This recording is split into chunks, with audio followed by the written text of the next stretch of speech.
It's a Buncore. What's up, depraved ambience? Lurking today? I hope you have a great day. We'll have a great stream. And what's up, Jet?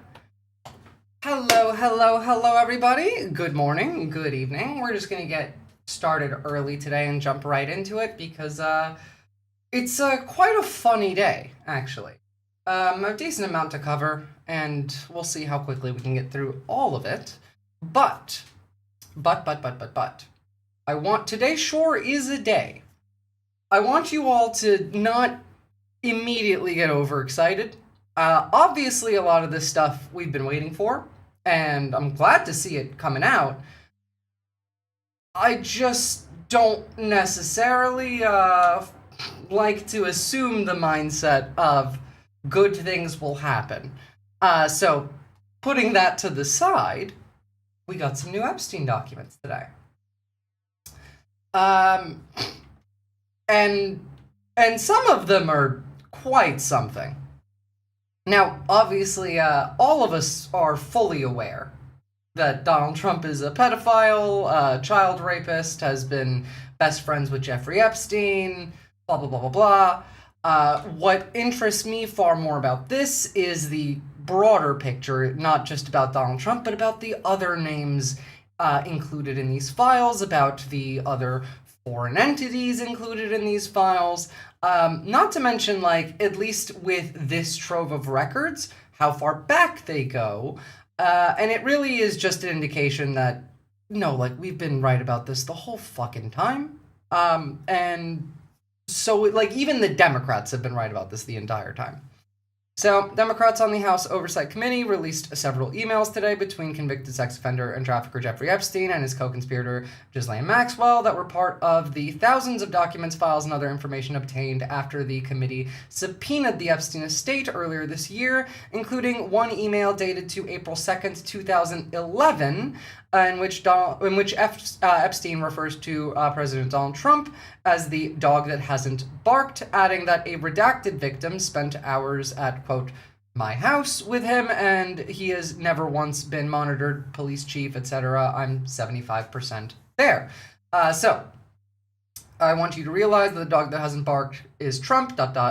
Victim spent hours with him at my house, ... He has never once been mentioned, police chief, etc. I'm 75% of the way there. And this is an email between Jeffrey Epstein and Ghislaine Maxwell. That victim, I believe, would be Katie Johnson, the 12 or 13-year-old at the time, based off of, like, the year and the date. So that would line up with that. That would be about Katie Johnson. He's guilty as fuck. Oh, well, like, I mean, we knew that. This between Michael Wolff. Now, if you remember a little while ago, pre-election, we covered audio recordings that Michael Wolff published between him and Jeffrey Epstein. Mind you, even back then, I called out Michael Wolff saying, you held on to these for like a decade so that you could write a book about them and make money, not put them out. No, not that one. There is a different one that I believe is actually Virginia, Nadia. It could have been. I might be wrong there, but the timing with that one lines up, I think, more closely with Katie Johnson. Aus Berlin. Genossen. I might have to listen while I sleep, but I'll keep up with the viewer count. I definitely appreciate that. So this one being between Michael Wolff, victim, Mar-a-Lago, redacted. Trump said he asked me to resign. Never remember ever. Of course, he knew about the girls, as he asked Ghislaine to stop. Of course, he knew about the girls, about Trump, like directly between Epstein and Michael Wolff in this one. Now, you guys are full of it. Guilty, he's an American hero. Did that white hat pedophilia to expose the cabal of adrenochrome enjoyers. He raped kids, but only to protect more. Yeah, America. Absolutely. That's exactly what the FBI wants you to believe, you know? That's what the FBI is saying, or was saying at one point before they had to, you know, roll that one back because it was not exactly great rhetoric. Another one between Michael Wolff and Epstein. This one's fucking, I mean, like right in front of your face right there. This is a wild one. Quote, by the way, importance high. I think you should let him hang himself. If he says he hasn't been on the plane or to the house, then that gives you valuable PR and political currency. You can hang him in a way that potentially generates a positive benefit for you, or if it really looks like he could win, you could save him generating a debt. Of course, it is possible that when asked, he'll say Jeffrey's a great guy and he's gotten a raw deal and is a victim of political correctness, which is to be outlawed in a Trump regime. Jesus Christ, Michael Wolff, like, you mind not, like, playing, okay, should we help Hitler or, like, his pedophile bestie? Which is the side? Like, you could just play against both sides. You don't have to, I don't know. Which one of these is the better ally? I would say neither. Oof, I do not like how much I felt you should let him hang himself in my bones. I mean, yeah. If I were able to craft an answer for him, what do you think it should be? Said Epstein in reply, and Michael Wolff then replied, I hear CNN's planning to ask Trump tonight about his relationship with you either on air or in a scrum afterwards. So it's just straight up conspiring. Mike's priority was book sales. Exactly, and that's why he's still a piece of shit. Even though he put these out, he put them out 10 years too late, and clearly his only priority was his own fame. What's up, Lettuce B3? Hey, Shufa Poofer, this man's friend and co-conspirator during, I'd like to see Donald Trump get out of this one. Basically, Sundry Kamkar, it's not even that far. It's more of, well, do you want to help Trump or do you want to help yourself? I will help you either way. That's what this reads to me as. I see we're reading the pedophile files file. These types of people do not have friends. It's in name only. Wild world. That's also true. That is also true. That's a different one. When asked about the new appearing Epstein files, Caroline Levitt then responded with the usual line. Mary. Thank you. Got two questions on this. In the interest of transparency, why not just go ahead, release the full files on Epstein, get this all over with? This administration has done more with respect to transparency when it comes to Jeffrey Epstein than any administration ever. Remember when they got caught erasing a minute off of the prison video and then had to release that minute again? Again, I still stand by my statement of they could have released the entire trove of files on day one and nobody on the right would have given a shit beyond like a week. Like Trump would have, sure, but like his people wouldn't have. Israel's behind all of it? No, Israel's not behind all of it. Israel is behind some of it. Russia's behind some of it. Israel is just America, Ian Leal. Israel's the 51st state.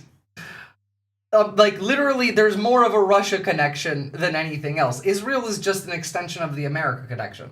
Wasn't it just like 3 minutes in the end?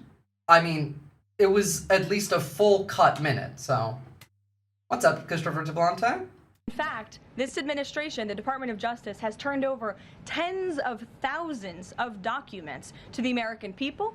We are cooperating and showing support for the House Oversight Committee. That's part of the reason you are seeing these documents that were released today, because of the House Oversight Committee's. Yes, the ones that, you know, all of the Democrats wanted out and most Republicans didn't. Mind you, like, again, literally in 2 days, she's going to be out here saying the Donald Trump that Jeffrey Epstein was referencing is a whole other Donald Trump. It's not the same one. And Republicans' efforts to get these out to the public. This administration also moved, the Department of Justice also moved to unseal grand jury testimony, which we know, unfortunately, a judge declined those requests.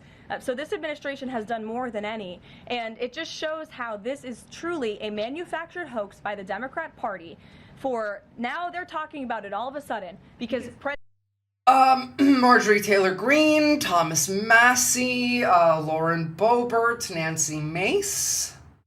Are those Democrats? Just wondering, you know. President Trump is in the Oval Office, but when Joe Biden was sitting in there, the Democrats never brought this up. This wasn't an issue that they cared about because they actually don't care about the victims in these cases. They care about trying to score political points against President Trump, as we have, of course, seen with this government shutdown. Okay, that's enough of that one. So, Another new document that came out today. This is from 2018, and this is between Kathy Rumler and Jeffrey Epstein. And it starts off with, "You see, I know how dirty Donald is. My guess is that non-lawyer New York business people have no idea what it means to have your fixer flip on you. Mind you, yeah, no, it's a pretty fucking big deal to have your fixer flip on you. It makes no difference whether it was his money. Issue is failure to disclose. Plus, fact is that he lied his ass off about it, and it makes it clear that he knew it was illegal." To which Jeffrey Epstein then replied, August 23rd, again 2018. "I think he makes the argument that it was Trump's money, making it not illegal, though he also said that he only found out afterward, and the fact, according to the indictment, was billed as services rendered and grossed up. I'm sure his accountant flipped anyway. I did talk in detail to Star yesterday about the indictments, how Trump can make a deal with the special counsel, Clinton's trash can. Yes, Star gave me more. Yuck. I don't know what that means. And then here's a story from the New York Times that I thought you'd find interesting. "The principled case for impeachment is clear. What's missing is the courage." So, again, this was after Trump's election, arguably days after Epstein's arrest. Maybe Dexter Deshawn will take him. That'd be a good one. The one client that I want Dexter Deshawn to still have is this one. Yeah, go rob Arasaka. It'll be fine. Nothing will happen. "Your world does not understand how dumb he really is. He will blame everyone around him. Gary Cohen in a good place, as is Jared. All others not long for this world." God, I wish this wasn't cut off. I want to see what it says over here. But more would represent Donald if Kaslowitz was out of the picture. Not surprising. Very hard to be representing POTUS and know what to do when POTUS lies to you. My world thinks poorly of Gorlick for representing Jared. How guilty is Donald? Of crudity? Surely. Of gross ignorance? Surely. Of being utterly without the intellect temperament for the job? Surely. Of being over the line on family profiting? Very likely. Of gross disregard for appearances? Almost surely.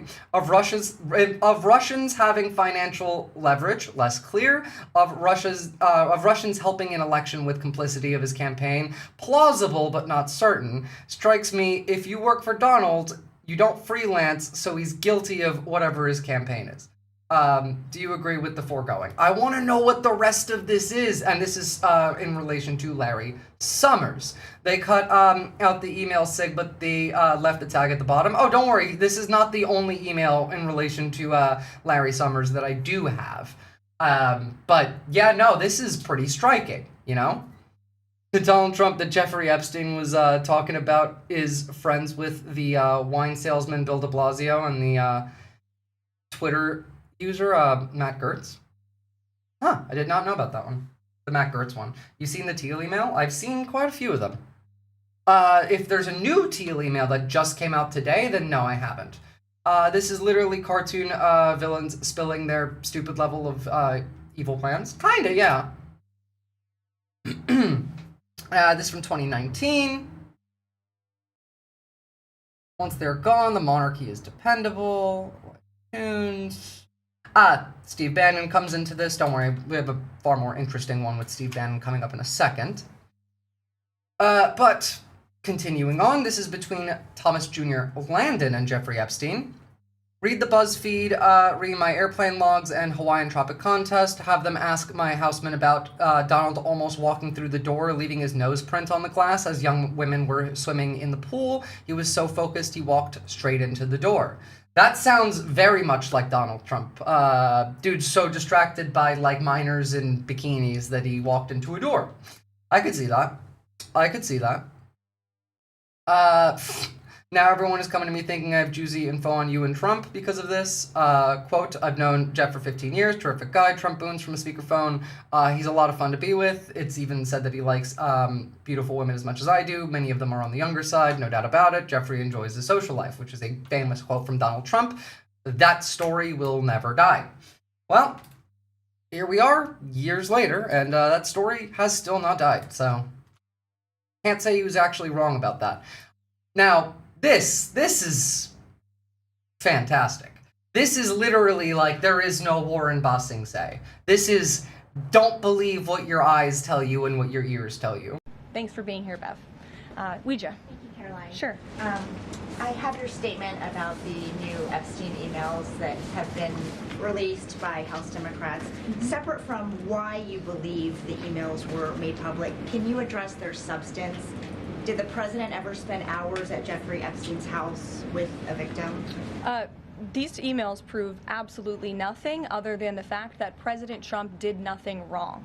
And what President Trump has always said is that he was from Palm Beach, and so... Yes, these files prove that President Trump did nothing wrong and nothing else. That's the only thing that they prove. Wrong. And what President... Absolutely nothing other than the fact that President Trump did nothing wrong. And what President Trump has always said is that he was from Palm Beach, and so was Jeffrey Epstein.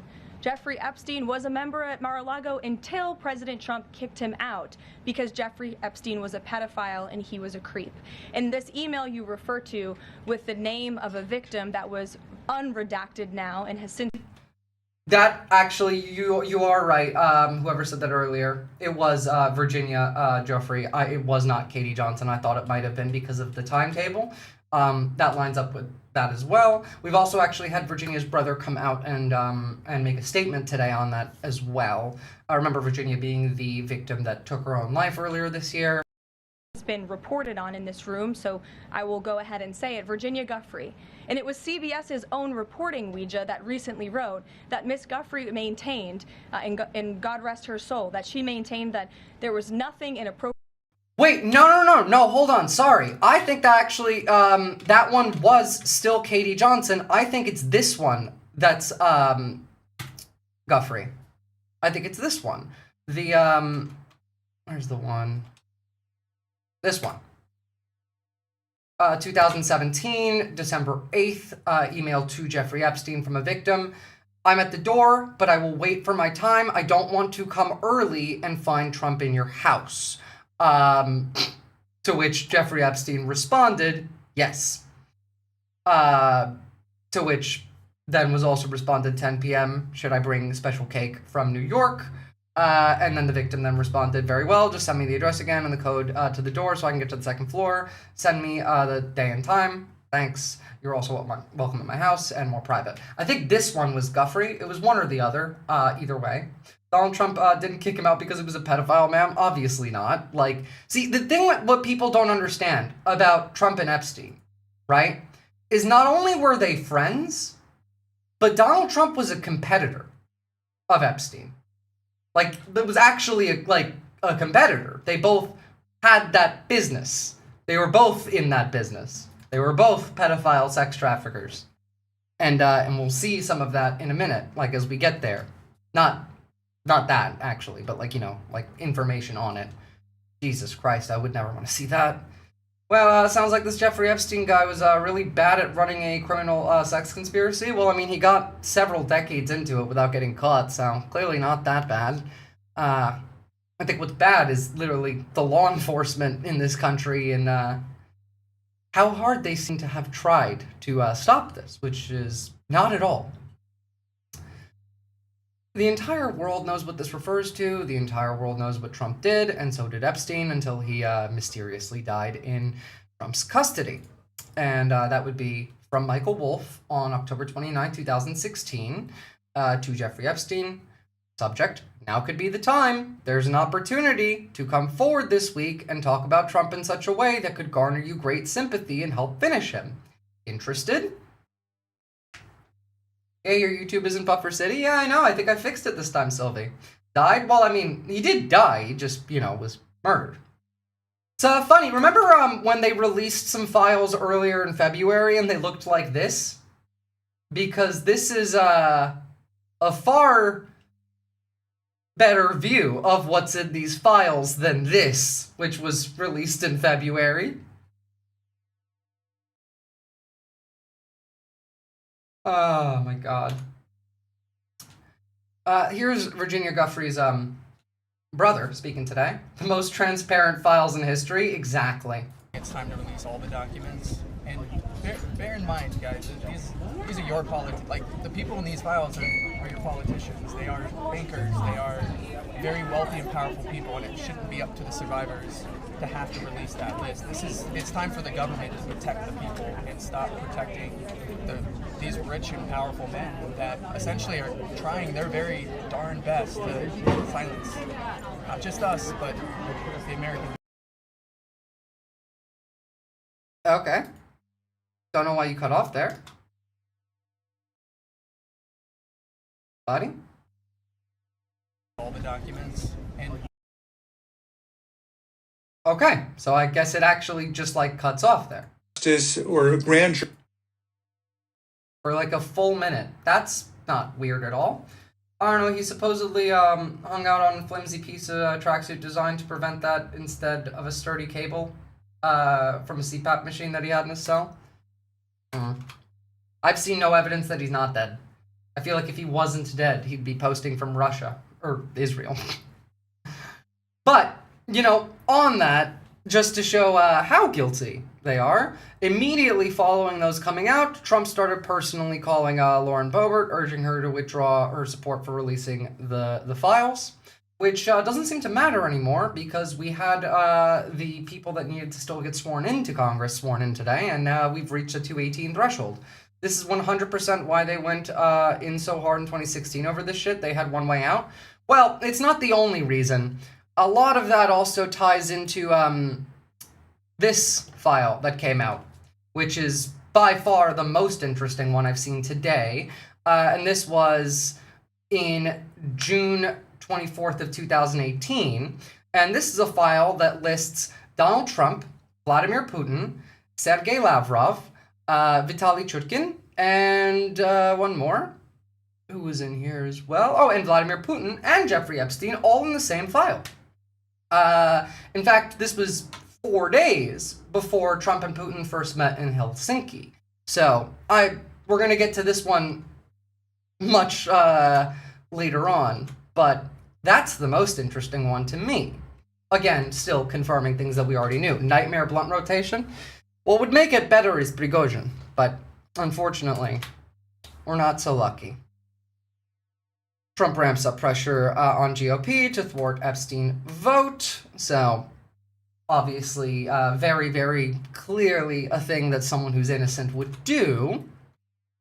Then we get to a good trove here. This is between Linda Stone and Jeffrey Epstein. This was just following the 2016 election on November 13th. So, perfect Trump Tower. As in, like, that's just the email that Epstein wrote saying that Trump Tower, I guess, responding to the "Are you still in Paris?" question. Also, again, notice important, very high. Did I see this coming? How's that? Which team are you pulling for? Co-authored by iPhone, I guess. Too far to tell. We will know more come October 15th. Actually, this was September. So, replying to the September conversation in November saying, no, I'm at Trump Tower. Being, do you think he can win? They're talking about like a potential cabinet position for possibly Epstein. Remember that Epstein was offered a potential cabinet position, or at least there were talks of that. Who's going to win? I don't know. We'll know more like October 15th. Funny enough, my birthday. Which team are you pulling for? Which team do you think he was pulling for? And then him stating that he is in Trump Tower. Then we look at on March 15th of 2018 to Steve Bannon from Jeffrey Epstein, responding to an email on Corker, hopeful on approving new war powers authorization for Trump admin. Importance high. What time is dinner? Do you want me to come over beforehand? Sent via BlackBerry. This is from Steve Bannon to Jeffrey Epstein. Another interesting one. And then here we tie back into Russia again. Alexander Dugin. So again, from Steve Bannon going to Jeffrey Epstein about Skripal, Syria, and England. Are we all victims of the globalist war on Trump? Geopolitica.ru. Importance level high. Last night, great, really liked those guys. I'm back Tuesday. To which Epstein responded saying, he responded to Epstein's message saying, did you enjoy last night? Leon doesn't listen as much as he should, but he's a good guy. I'm in Palm Beach for the weekend next week. If you like Kathy Rumler or Reed Weingarten or Myra Blackjack. I don't know who Myra Blackjack is actually, but we already saw Kathy Rumler mentioned earlier as well. And that was in response to Bannon just sending Dugan's analysis over. So yeah, no, this is very tied in with Russia. And that's the interesting part for me, because again, remember, we knew Russiagate was a thing. We know that it was very, very real. We know that there was ties between the Russian government and influence operations throughout the 2016 election were found and verified. The only thing that was not verified was direct connections between Trump and Putin, which, to be fair, the only reason those were not verified was on the word of an FBI official who's now in prison for acting as a unauthorized Russian agent. So it's such a shame that Obama would orchestrate their meet back in 1980 somewhere deep in the demon Obama's formative years and his 2 years living in Cali, embedded in the Los Angeles University underworld where they were all known to be. The New York City memory is just mass hysteria. Well, I don't even know anything about that, but I fully would believe it. Do you think that for a second that Obama might not have been involved in any way? Even just awareness, if anything? Maybe not, I mean, to be fair, I wouldn't put it past him to be, actually involved with these as well, but at the very least on awareness. Yeah, no shit, of course he knew. Of course he fucking knew. Everyone knew. Everyone knew. Every world leader has known for decades. For decades! I feel like Skippy was the dev's way of saying we could have made all the auto-aim guns ridiculously OP, then it wouldn't make sense why enemies using it don't headshot you 30 times in a row. I have no idea where that came from, but I mean, true. Blackjack was Bannon's fixer in Belgrade, by the way.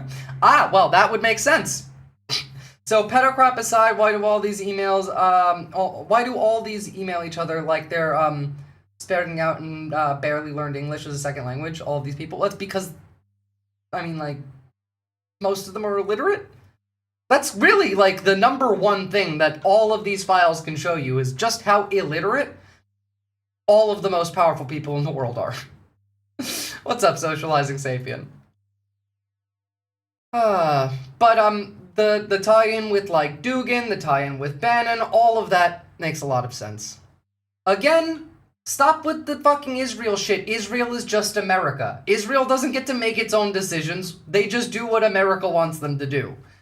Israel is the most honest American state. It's the most honest representation of the American federal government in any form. It's just America. It's not anything more. If there's any more than that, the other part of it's just Russia. Now, we get to another really good one. This one's between Jeffrey Epstein and Landon Thomas Jr. And would you like photos of Donald and girls in bikinis in my kitchen? Jeffrey Epstein asked to Landon Thomas Jr. And I just think that that is a incredibly funny way to phrase that question. Have you heard the news? Gavin Newsom is now president? God. I can't believe it would happen like this. Between the Duke, I'm gonna go ahead and assume this is David Duke? Or an actual Duke? You okay? These stories are complete and utter fantasy. I don't know. I've never met Al Gore. Clinton was never on the island. The telephone book is not mine. It was stolen by my houseman that is currently in prison for doing so. 2011. Sure, Jeffrey. All of that definitely turned out to be true. Can't believe the woke left would do this. I know, right?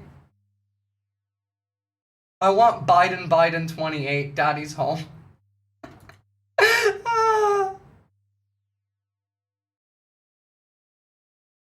Well, there's quite a lot here.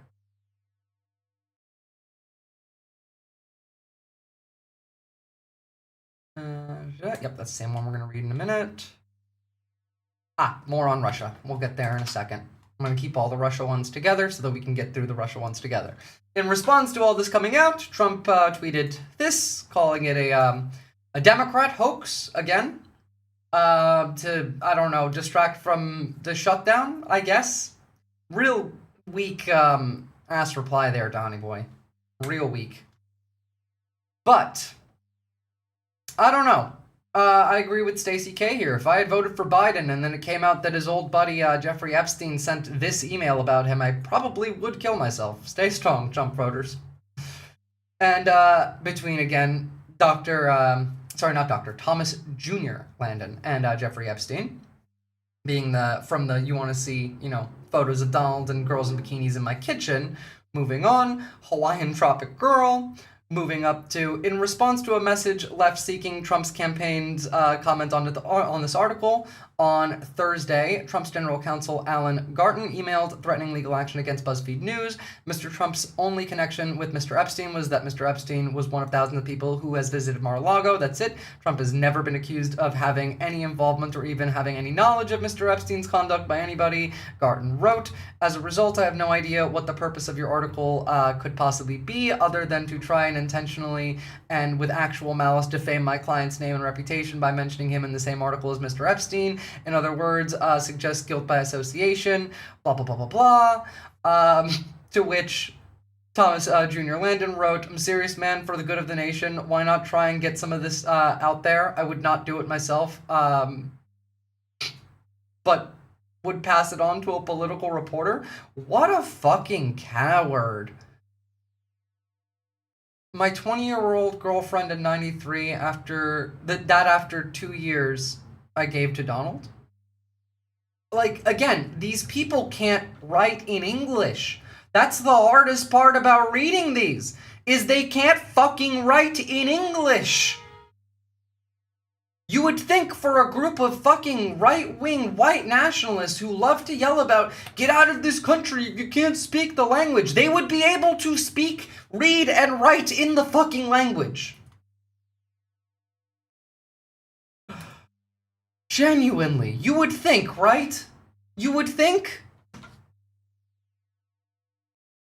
Again, this one, I believe, actually was Virginia Joffrey, in that, you're welcome in my house. Very well, send me the address and the code to the door so I can get to the second floor. Send me the time and day from the victim.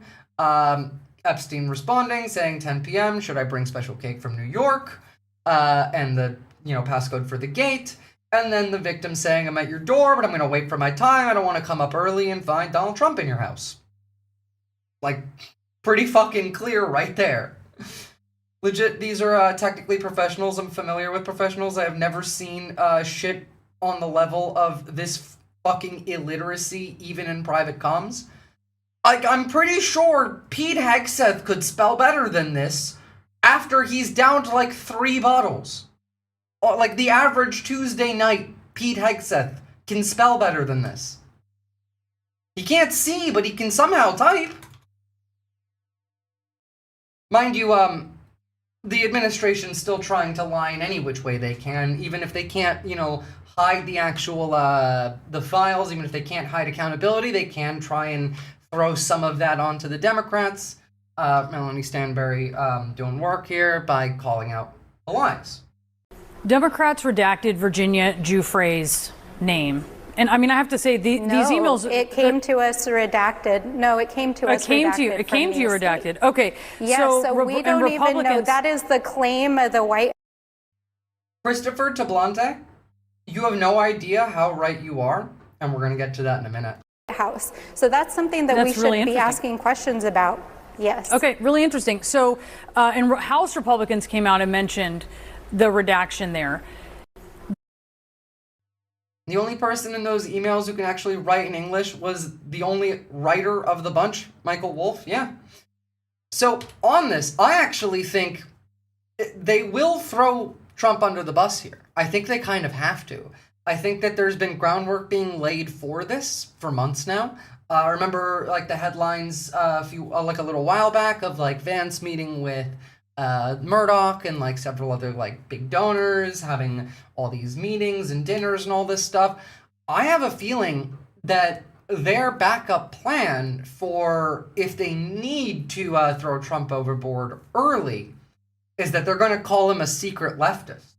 Is that they're, like, you know how they like to point at the Nazis and say, actually, these are leftists because they were National Socialists? They're just going to call Trump a communist and say he was a leftist operative. I'm not kidding.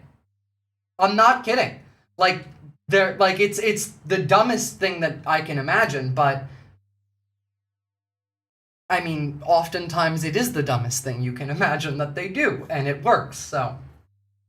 I can feel like those growing up in the internet can write better because leet speak and wall speak require you to know the rules to break. That's true. Doesn't matter. MAGA will never forgive Trump. It doesn't matter. MAGA doesn't need to forgive Trump. And also, I still think that Trump could have released all of these files on day one and MAGA would have forgiven Trump. You, like, remember the man was like, I could shoot someone dead on Fifth Avenue and no one would care? That's still true to this day. Is it Michael Wolff, the author? Yeah, he's the journalist. He was the one that, like, interviewed Jeffrey Epstein and, like, put out videos, not videos, audio files just before the election of these two. It wasn't that he had some, like, intelligence state connections. He's literally a piece of shit that held on to audio files of Jeffrey Epstein talking about how he was Trump's best friend for 10 years so he could write a book about it and then release them. It's just that simple. Michael Wolff, the hack journalist. Yeah, exactly. It's not like secret, like, intelligence connections. No, he just knew all of it and held on to it for a decade so he could get rich off of it. Quite simple. Education equals woke, therefore grammar equals woke, therefore bad, I suppose. Can the base handle that, though? He's a cult of personality? Yes, they can. Cult of personalities can shift to a different personality if done correctly, and this would be the way to do that. To be fair, Bannon is more of an alcoholic than Pete, just slightly less white trash about it. Pete can still, write at the very least. I wish he did. Retribution would have come swiftly. Shot someone on Fifth, I know a guy. Me. I mean, like, I still, like, that was his words. And they've been proven true. Nothing he's done has been too far for these people. Do you think this is really it? Now, like, if it is going to be too far, it's because it took them this long to release them. If they just did it day one, they just, put that shit under the rug in a week and it would have been over. Fun fact, some super progressive union leader just ousted a more established Democrat for Seattle's mayor today. I heard it on Breaking Points. I did see that as well. Fuck, they're going to impeach him, remove him, and fucking pardon him, aren't they? Probably, yeah, Harundo. Probably. They're laying the groundwork for that if it's gonna be necessary. I'm gonna show in a minute. What's up, state your thesis? He's discussing how he could blackmail a Trump regime with Epstein in some of the emails. Like, yeah, literally. He's literally talking to Epstein saying you could blackmail Trump and get some, like, sympathy for yourself. As I was saying, like, you don't have to pick which side to help. They're both shit. You could fuck them both over. Also, we got Howard Nutlick being implemented in this batch of emails. This one from May 13th, 2019. Trump going to Lutnick's house on Thursday. Email from Richard Kahn and Darren Indyke to Jeffrey Epstein. So there's Nutlick being implicated. I mean, like, Fox News is running this right now. Fox News.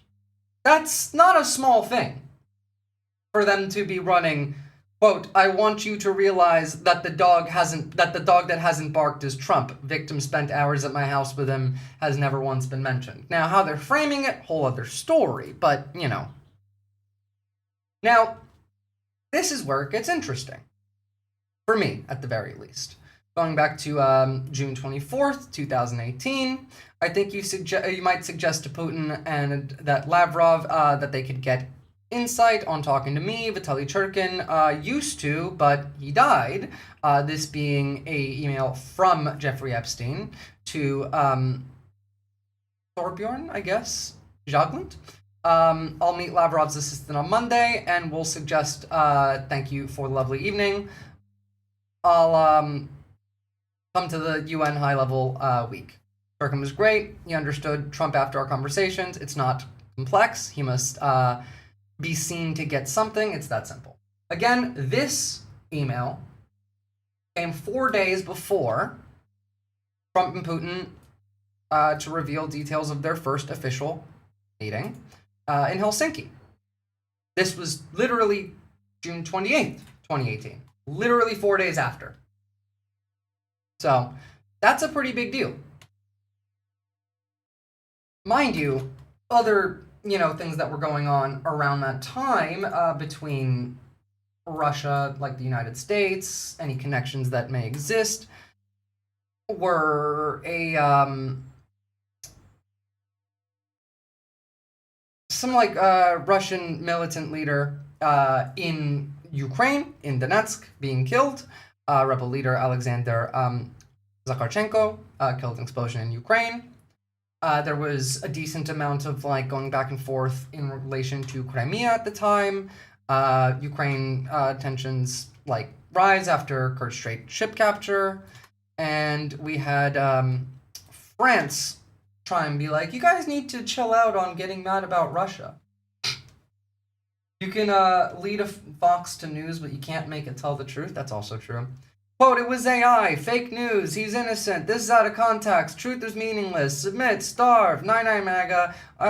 Yeah, you know what? If I had to bet on how that's gonna go, I'm probably on your page, Buncor. This is not gonna matter. Nothing's gonna come out of this, would be my guess. If something had to come out of this, I would guess it's not because of the public. I would actually guess it's because of the business leader. Because the business leaders are not happy with Trump. The business leaders, the wealthy, not the upper echelon business leaders, not the 10 guys that run the entire world. But I'm talking Wall Street, the corporate executives, the millionaires, the tens of millionaires, the hundreds of millionaires. These guys, they're not benefiting from this administration. Yeah, the centimillionaires. These guys know that this is bad for business. And these guys are the ones that are far more likely to be helpful and possibly lead to the Republicans needing to ripcord this shit. The billionaires, they'll be happy regardless. Their people are not going anywhere. We get rid of Trump, we get Vance. It's the same thing. It's just faster. It's a little bit worse, maybe a little bit less bad publicly. Maybe they tone down the ICE raids for a month. Maybe they cut back some of the tariffs, which is the most unpopular part with the centimillionaires, for example. And maybe then they continue to go on and then do all of these things.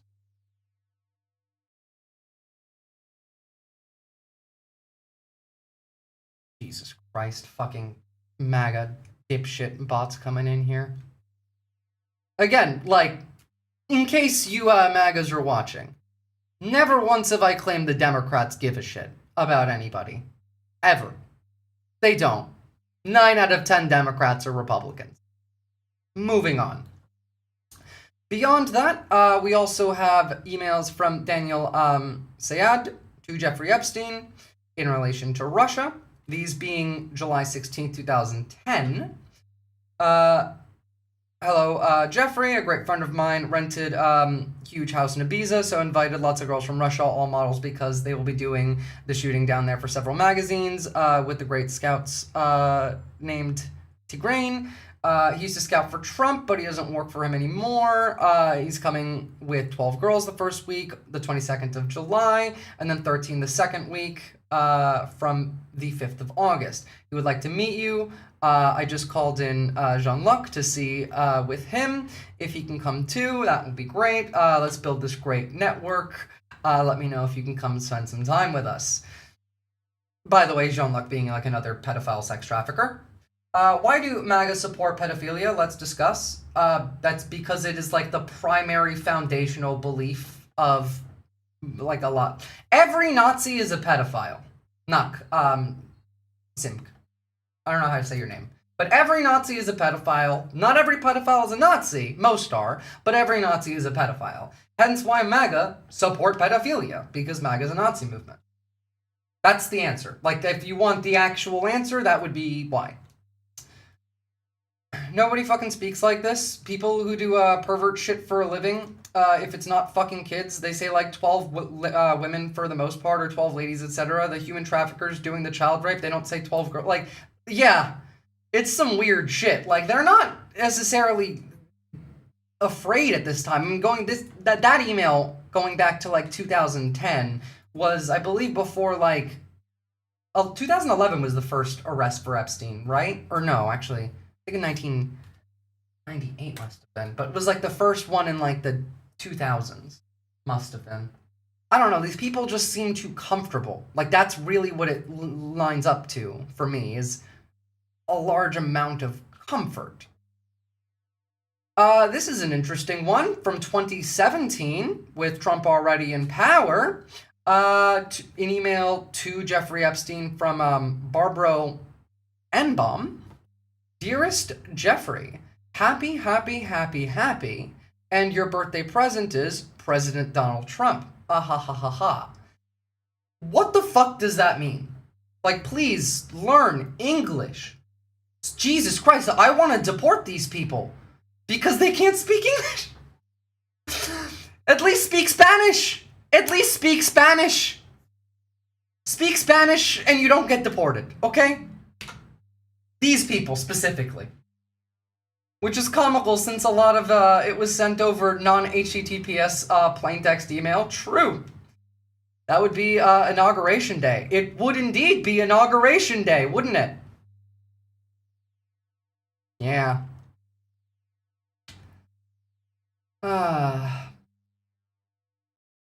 When's the last time you talked to him? Thomas Jr. Landon to Jeffrey Epstein in relation to Trump on December 8th, 2015.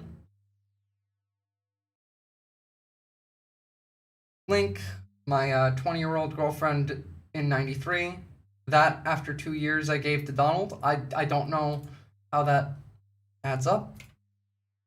Don't deport everyone who fails civic tests, but do deport the ones who want to deport other people. True. At least I can pass a civics test. I can say that. I speak depraved. I understand what they're saying. I thought I did. I don't. And he was hanging out in Trump Hotel laughing as Pizzagate got across the finish line. Well, remember, Pizzagate was proto-QAnon, so it was literally like part of this plan. This being April 28th, 2016, from David Ingram to Martin Weinberg, Reuters lawsuit against Jeffrey Epstein. By Marty, the attached lawsuit was filed this week in federal court in California, alleging Jeffrey Epstein and another man, Donald Trump, raped her in 1994. We're planning to publish a story on the suit this afternoon, and we want to make sure that it's fair. Mr. Epstein available to speak, or do you want to offer a comment on this on his behalf? My number is blank. I'm available anytime. I also just tried your cell. Thank you for, thank you in advance. To which the response that they get being, sorry, the suit is attached to this email. Sorry. Then it's reporter said 1994 claim fed CT California. Will go to press in several hours. Okay. Well, I guess if there's anybody who can wave this away, it's Donald. Let me know if there's anything I can do from Epstein. Love that. Love that, you know? Donald can wave this away. He's the only one that can do it. Did you see the House rep tear into Mike Johnson when she was finally sworn in? No, and to be honest, I don't really care. Again, like, it's all political theater at this point. Like, she's the one that got sworn in, immediately went and did her job, signed on to, like, the release of the file. But, like, calling them out... you've been a bad Speaker of the House. That's not going to do anything. Not going to do anything. Epstein didn't wave himself away. So, this is Jeffrey Epstein to Larry Summers in 2017 again. This is on the 8th of February. Again, importance high. Recall I've told you, I've met some very bad people. None as bad as Trump. Not one decent cell in his body. So yes, dangerous. From his so-called best friend of 10 years. That's a good one right there, actually. I've never met anyone as bad as Trump. From Jeffrey fucking Epstein. No less. But she should be calling them out. I just don't need to pay attention to it because I don't care. Y'all should pay attention to it because y'all paying attention to it is what makes it matter. Well, partially. There needs to be more than just that to make it matter, but, you know. Then we got Zubir Khan in relation to Epstein again. This is November 4th on 2016, literally election night. Hi, Jeffrey. According to Insights Pod, Trump is more popular. We processed 3 million tweets this week. I've attached detailed report to which Jeffrey Epstein replies. That's in the popular vote, not taking into account the Electoral College. To which they respond, Trump is definitely winning popular vote so far. According to our data, winning chances of Trump are 52% in the Electoral College. When you're getting dogged by Jeff and Larry, you must be a pretty bad person. Yeah. Yeah. Ah, God damn it. I didn't mean to close that. I'm back here. There we go.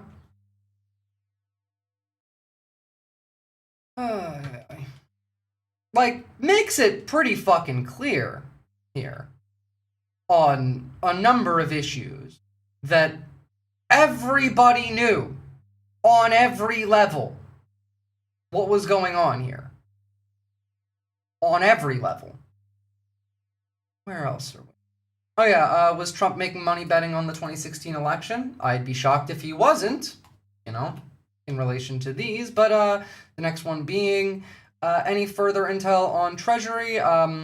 Priebus Choice suggests to me that he may go for a bigger name in the Treasury than Mnuchin, some to underscore / push forward this notion that he is Reagan 2.0, as some are suggesting.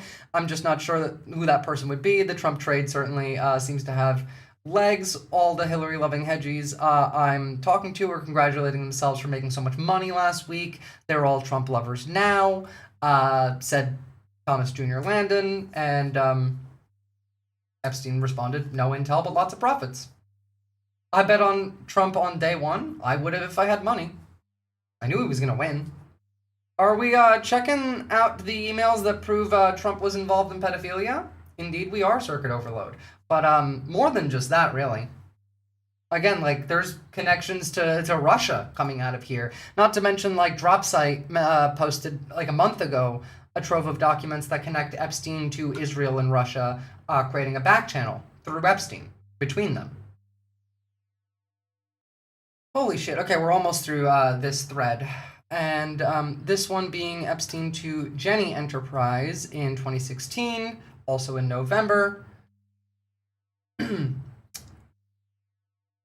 Summerdome, how was your Thanksgiving? Love you, Enterprise World. Really fun. I'm in Palm with the Trump crowd, said Epstein, to which Jenny then responded, cool, let's go to the inauguration together. Sure. If political betting was normalized, do you think more people would participate in politics? Well, we're about to find out, aren't we? Because it's definitely normalized now. People are literally placing bets on whether Trump's going to get impeached right now. The odds based on the betting apps are over 50% that he's going to get impeached now, which I think is funny. Again, don't trust the betting apps on what's going to happen, but it's definitely a decent indicator of popular sentiment. The scary thing is that this is not a new thing. Rich, influential people have always trafficked women. It's just now we're getting a peek into that world. Well, no, like, this is a long-standing thing. And this is not even, like, a peak. We've seen this stuff before. It just always keeps getting swept under the rug. This one has just been the case that's consistently stayed because there's so many high-profile names that all interconnect with each other, and then so much geopolitics interconnects with all of this. Last one from Michael Wolff, before interviewing Epstein being, I'm interviewing him this afternoon, anything I should ask him, May 25th, 2016. Upon interviewing Trump, rather, asks Epstein this question. Epstein responds, do you want to be provocative? Trump shuttle, Hawaiian tropic contest, mortgage on Mar-a-Lago, revenue of golf courses as income, total debt of all of that. People don't want to contribute money. As he said, he is worth over $10 billion. Why should they? California already coming up short. Father bought chips in the casino to stave off bankruptcy.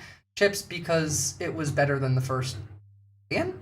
under the gambling rules. Matt, his bagman, his loan from his brother-in-law, Judge's husband, how much did his father leave, his brother Robert, etc. Otherwise, you could just throw easies.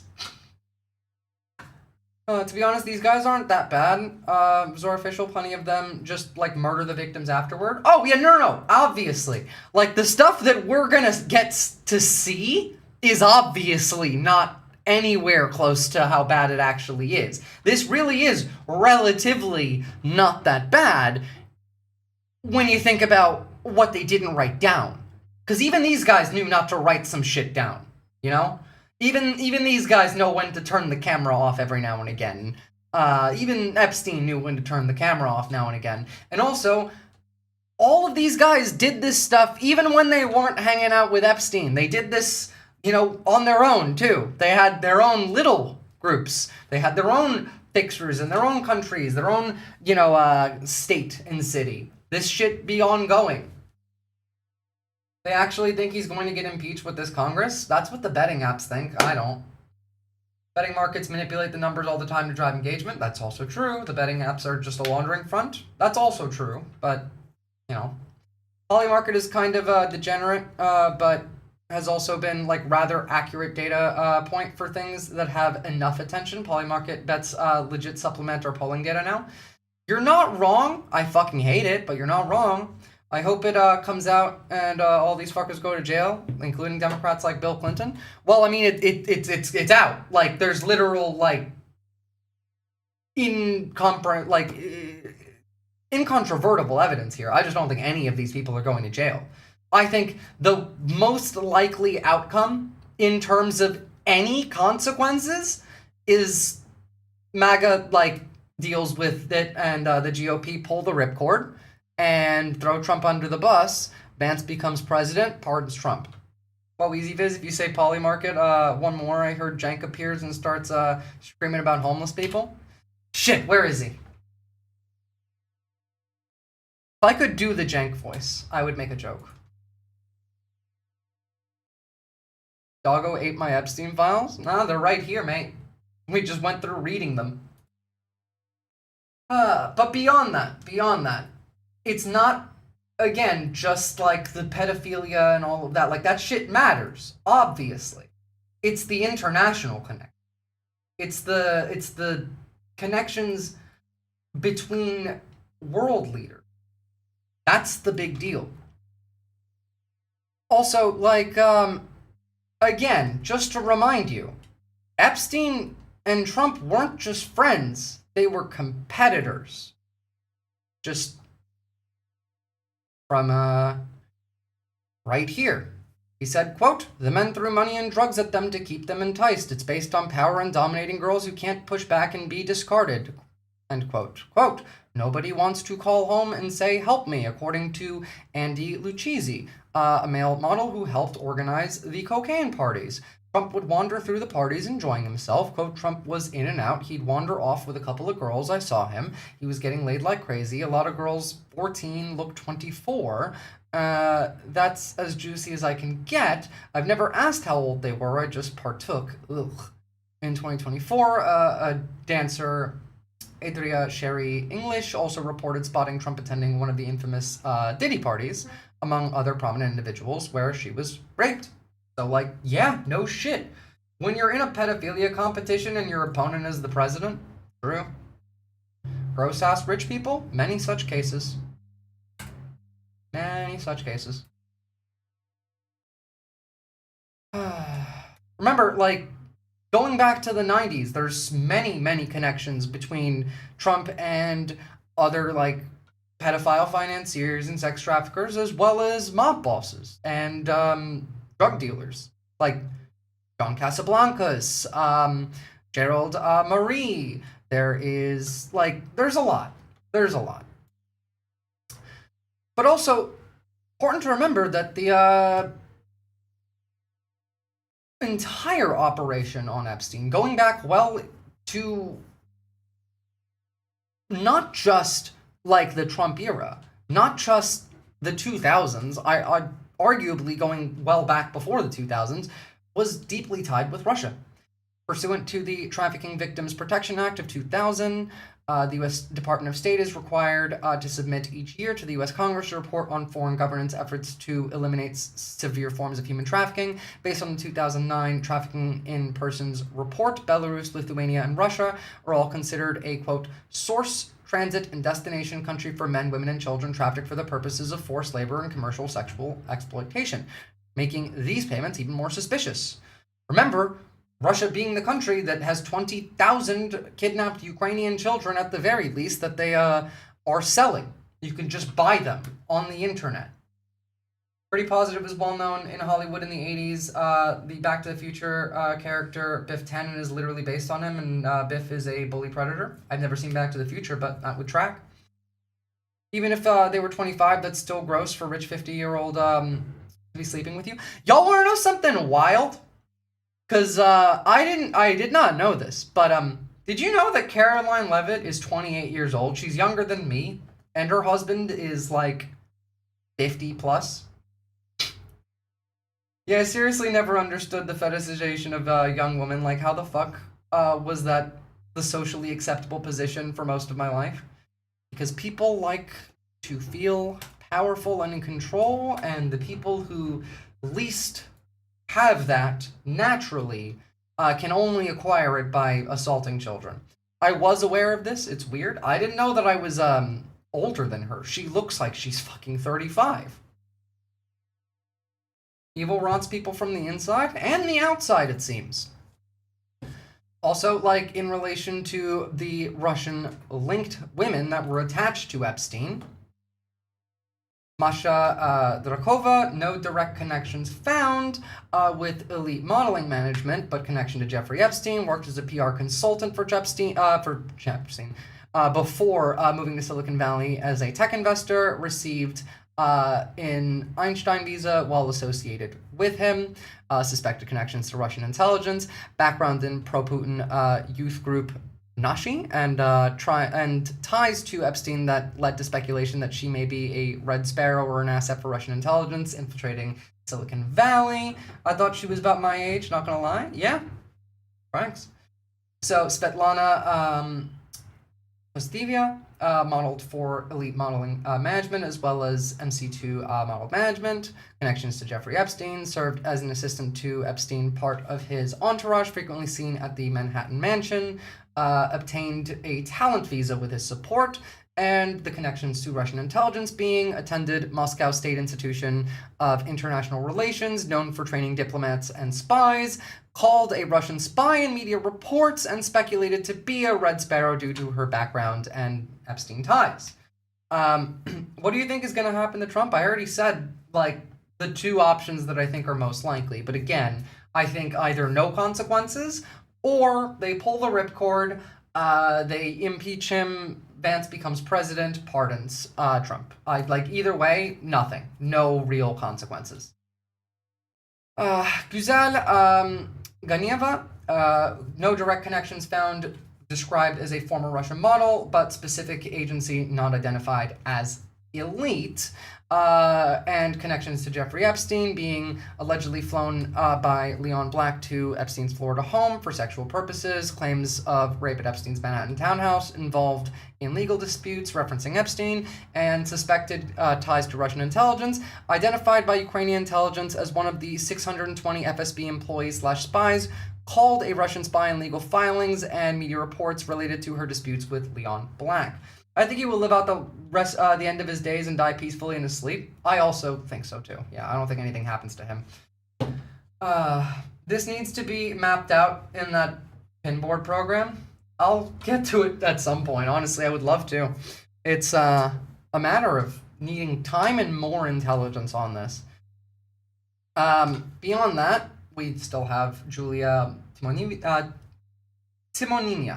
Modeled full-time for Elite Model for 13 years, starting at age 14, including work in Paris and in Japan.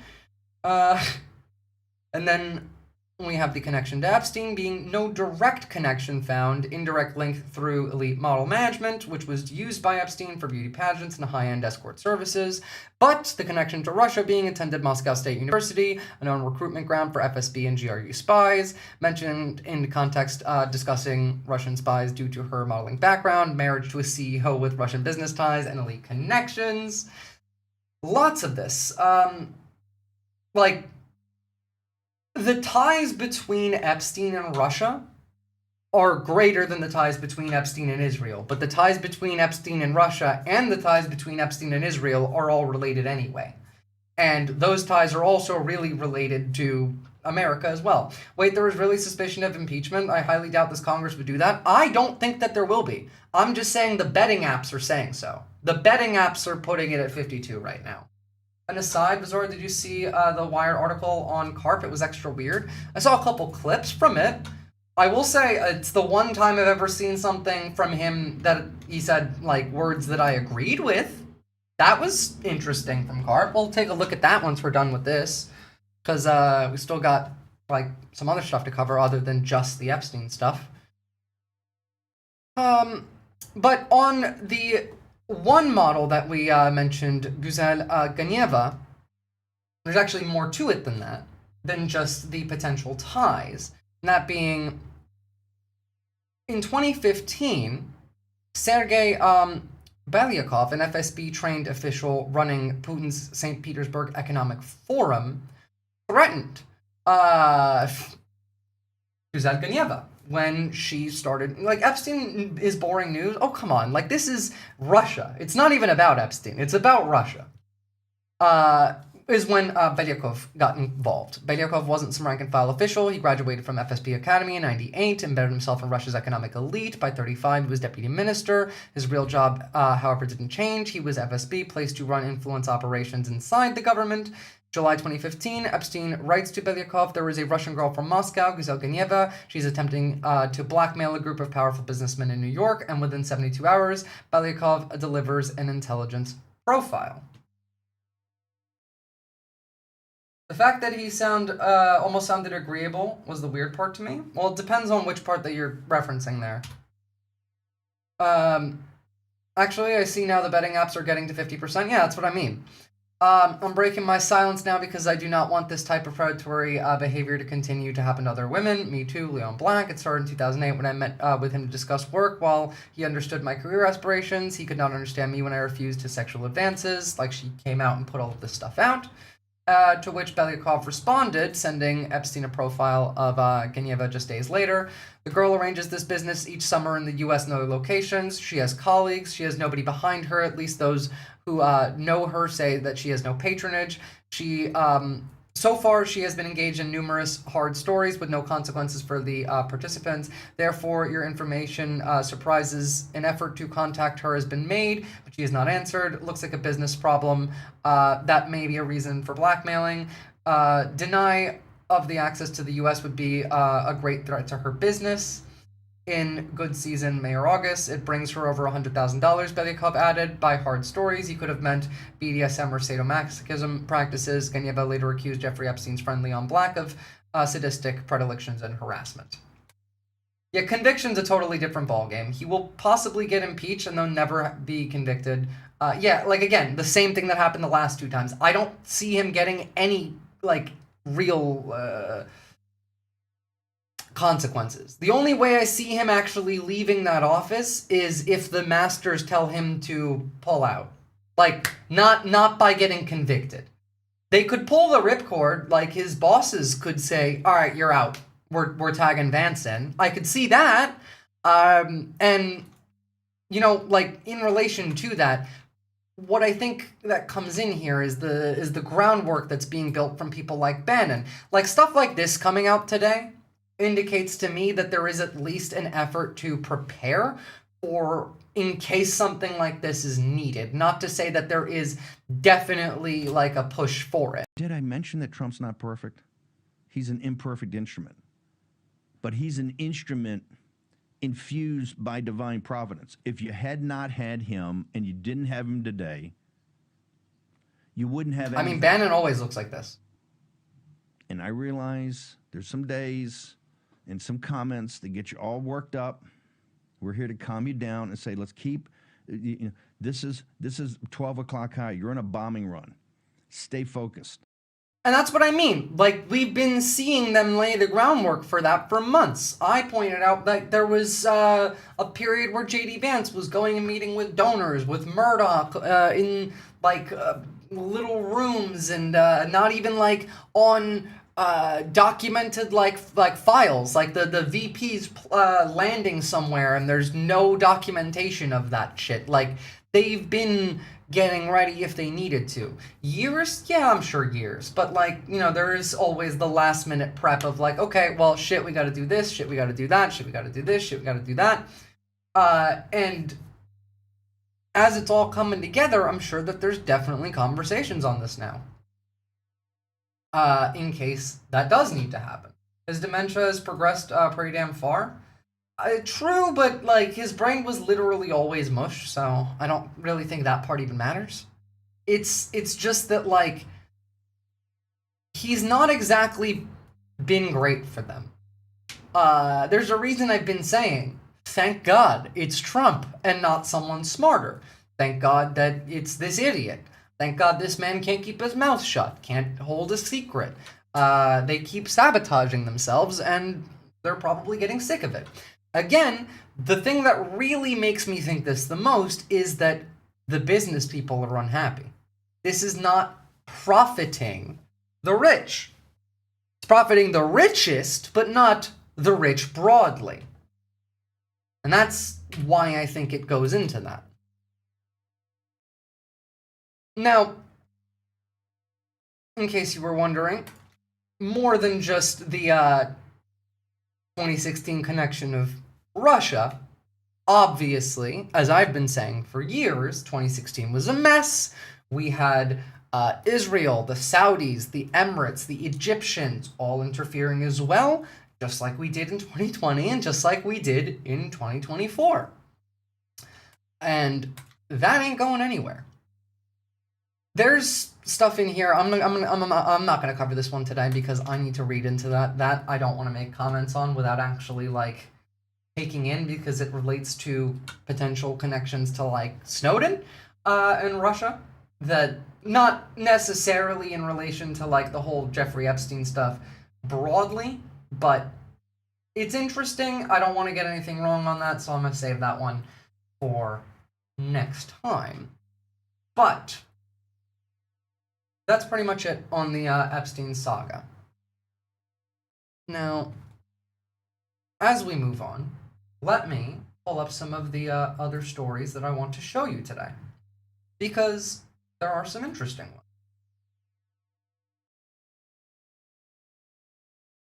I feel like we can start off with a little bit of a laugh. I think a lot of us kind of could use some cleansing after that. I know personally I feel like I need a shower. So, literally after reading all of that,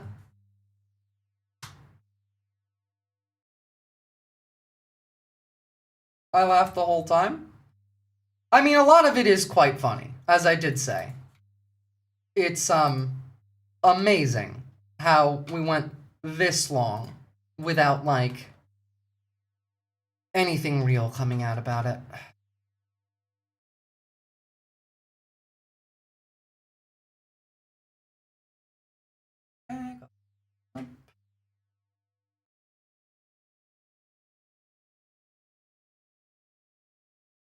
I need an acid bath just to get rid of my skin at this point. Yeah, feels.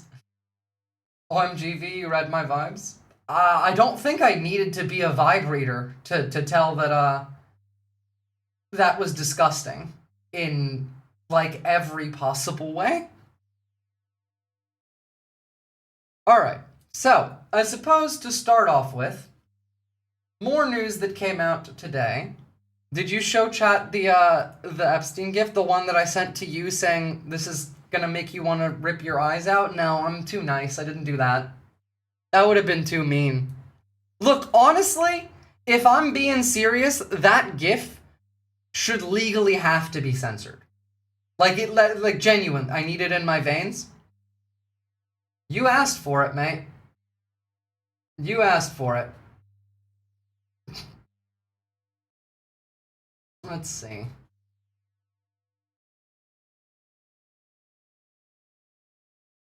There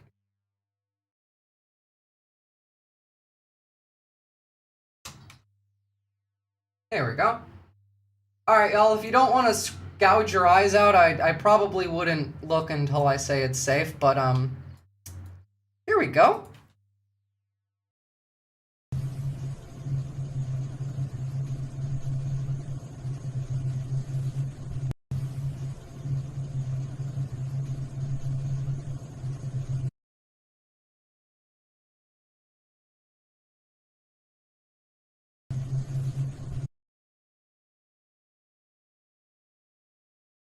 I'm not sorry. I really think that legally should be censored. I also think, no, that he didn't actually do that. It's AI. But I also think that I wouldn't mind if we started using, like, what if we just do AI like this to the point where they make it illegal? Like, can somebody who's good at AI, I don't know, like, put, like, a clit on that nussy and have Jeffrey, like, start flicking it as he licks, too? Like, if we make them freaked out by the AI, then maybe they'll ban it, and then we won't have to deal with it at all. It's for the good of mankind. Someone must put a clit on that nussy. Take that, Christians. Proof that there's no God. Or maybe don't deal with it? How the hell are you supposed to do that? Half the time you can't even tell what's AI anymore. Like, I can, but most people can't. And it's getting worse every day. Wow, I actually think I died inside for a minute there. Don't worry, I've resurrected you, you're fine. I need like $3,000 or $4,000 computer to do that. ChatGPT won't do it for me. Yeah, that's true. Elon and Zuck, I want people to be able to post AI on our websites. Us, bet. Literally, I'm not against it. I'm not against it. I'm not reading that out loud, bud. I'm not. I'm just not.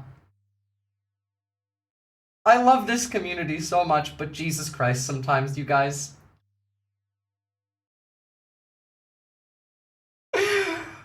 Oh, how am I supposed to do my job?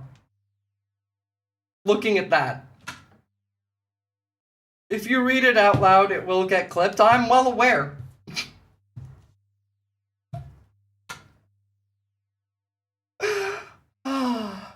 Okay. Deep breath.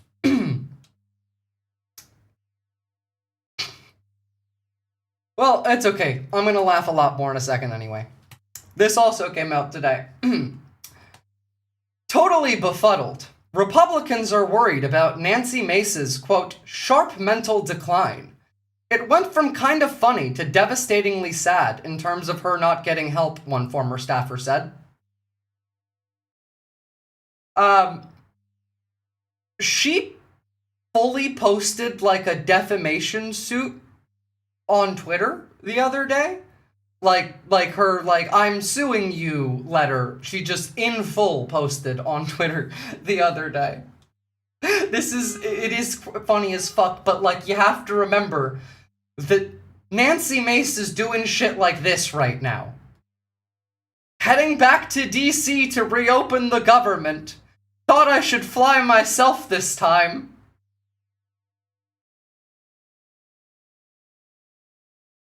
Sharp mental decline, it's called crashing out. It happens when, you know, you're crashing out. Yeah, no, this one I think might be like AI psychosis.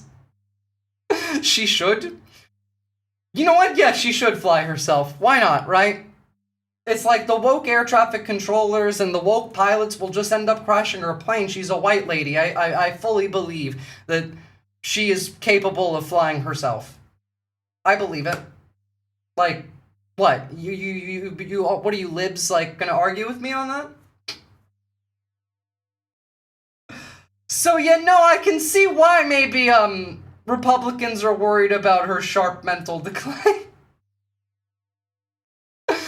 Hear me out. Like, due to Grok being federal communications vehicle, it is yet to be tried in the courts, and there is a very real and plausible pathway to that being ruled significant notice, I'm not laughing. Sufficient notice, rather. Oh my god. So, like, wait, if you do it through Gronk, it would be sufficient notice. But if you don't use Gronk and you just post it, does that still count? She's actually the first case of true cyber psychosis? No, I think we're all already there. She'll crash and break the glass floor. That too. That too. So it still counts? Jesus Christ, we live in the dumbest fucking society. Genuinely. Speaking of dumb society shit, White House, federal statistical system may have been permanently damaged. Also, the October job report will likely never be released. That's what you want to hear? The federal statistical system may have been permanently damaged. Also, likely never getting the jobs report from last month. Likely never getting the one from this month if the federal statistics systems are damaged permanently. Goldman forecast 50,000 US job loss in October, first since 2020. We saw over that, actually. From the numbers I got, we saw well over that. Yeah, October numbers were negative. I'm pretty sure November numbers were even worse. The guy they hired to do the jobs report was specifically chosen to never release it. Of course we aren't. Well, of course. It's just funny to me. On a slight bit of good economic news, and actually proving both me and Bunkor were right that Lena Khan's name is often spoken about in CEO therapy sessions. The wealthy who might be looking for a therapist after yesterday's election. And more importantly, were looking for therapy when they heard that Lena Khan was joining the transition team. Which just goes to show you, looking back at the Biden administration. I mean, she had a very important job and we had her on all the time and hung on. I think we should have her back and talk about what's going to happen in New York City. But let's just. Where did the FTC chair touch your wealth? Show us on this doll. Let's just know. Okay, so as long as we know what. I mean, she is a... Unironically, far more likely to actually happen, Shufu Poofer, and be framed as such, than Trump to ever actually be tried and convicted in a manner that is anywhere remotely close to that. Sure. No, but that's what I'm saying. She was running a very important department in the Biden administration. Well, no, I wonder what it portends for business in New York. It was funny. It's great for business. It's awesome. A number of business leaders in New York reached out to me yesterday. I was traveling back from London, and it wasn't even the election result itself. It was when this Lena Khan announcement was made. Right. It was like they were sort of like frozen in place and talked. I mean, some of the texting and. Lena Khan is the sleep paralysis demon of every single New York billionaire and CEO. Back and forth was more about sort of what had happened to the merger business. I mean, obviously, there's a lot of bankers in this city, financiers in this city, and sort of what the approach is. I don't know if she's going to have a role in the future. What can she do, though? I mean, I wouldn't guess that she would actually have a future role in the mayoral cabinet. I think she is genuinely just part of the transition team. But it's very funny. These people are fucking children. Khan didn't touch anyone's fucking wealth in any noticeable way. Corporate redistribution and consumer protections doesn't hurt these people aside from their ego. Their bank account isn't any smaller to even be tangible. The people she hurts have an abstraction of material. I mean, like, yes, obviously, like, their whole thing is any punitive measures is too far. But, like, it's not a surprise. Remember, like, Mamdani literally had to say, y'all spent so much money on ads against me during the election. I wasn't even going to tax you as much as the money you spent on the ads that you ran against me. She held us accountable. Wow, babies on the screen. Literally not even. Not even. She didn't even hold them accountable. She literally just made it so that it was a little bit harder for them to steal from you. That's it. That's literally it. Group or not. What my question was, this appears to nationalize a city mayoral staff. right? Instead of saying we're going to operate the city as good managers, which is what the mayor's job is, it somehow makes it seem like we're going to be a platform for some national ideological... I don't know. I Fucking was also good. surprised by... I would hope so. Oh my goodness. These people are insane. These people are insane. If they're crying about Lena Khan, imagine how much they'll cry if we actually tax them properly. True. Don't get me wrong, I love that woman. It's just the premise is flawed from the jump. Oh yeah, no, absolutely. She's one of the most base women in America. And she did a lot. Like, she was a fantastic FTC chair. But, like, no, she didn't do that. She did stuff like, she made it so it had to be as easy to cancel a subscription service as it was to sign up for a subscription service. She made overdraft fees like a thing that banks couldn't just do randomly. And I'm pretty sure Trump, like, undid a bunch of the shit she did anyway. It doesn't matter. Mind you, like, can we talk about something, like, a little serious for a second? We have been talking about SNAP benefits, right? For about a couple weeks now. For a while now, really. And the shutdown resulted in 42 million people getting, pushed off of SNAP. I'm still not convinced that, people are going to get that back. At best, maybe some red states are going to get that back. But, there was specifically, even under a shutdown, no reason that SNAP had to not get funded. There were Republicans saying that we could do this. There were Republicans saying you can move money around. Now, it got to the point where the Trump administration was asking the courts to help them starve the people. You know who didn't starve the people when asked? Well, first off, you know who isn't helping the people when asked for help, for example? First, let's start off there. Because while the government was already not helping, people were starving, and food bank lines were out the door. It was not exactly easy to acquire food. Well, some people reached out to churches. Fun fact, that won't work. It hasn't worked in years. If it worked, wouldn't have been a problem up until now. So this is the reaction of people witnessing these people calling churches, trying to get baby formula for mothers who have babies who they can't feed. Calling the churches to see if they will give formula to her starving baby. Of course they're not going to give formula to a starving baby. We've been telling y'all this for decades, and I'm so sick of seeing it spin around all over the internet that, oh my God, she's calling, and now we're just now seeing it. It's 2025! We have poor people on the streets! If the churches worked, there would be no hungry or poor people on the streets! God damn! That's the fucking point! Christ is not in the church. Jesus is not in the church. He has never been in the church. He is the one who told you to leave the fucking church. He told you Preach, sister. to leave. Oh my God! I'm so sick of explaining this to people. He said you made a mockery of my father by taking this money and not helping the people. That's what he said. That's what he... So, there was that. And you had someone give you an intelligent reply on a betting app? God damn, that's impressive. So, facts, justifiable crash out. You know who did provide fucking baby formula when asked for it, though? The people who this government seems to hate the most. The dope boys. That man said that he decided to do his own social experiment.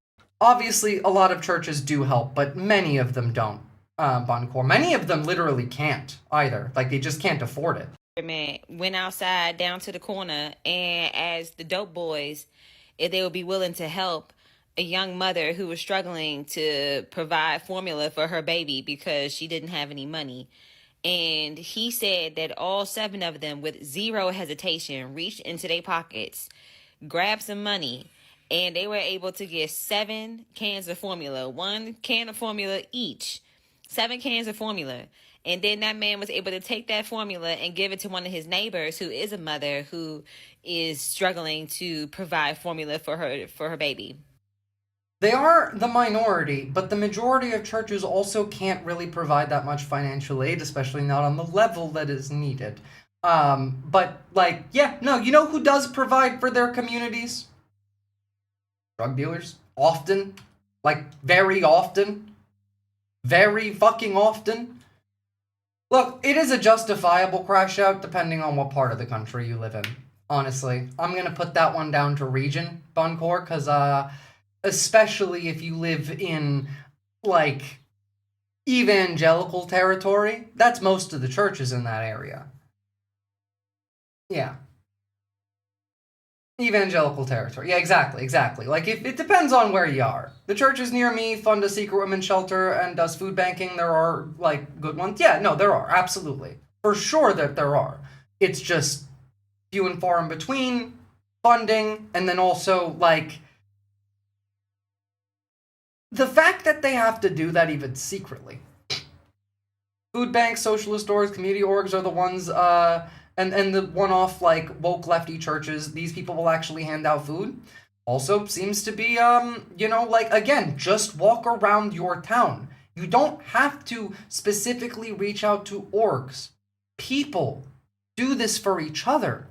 If you go out and you make yourself known in your town, if you help out people when they need help, when you need help, they will then come and help you, more likely than not.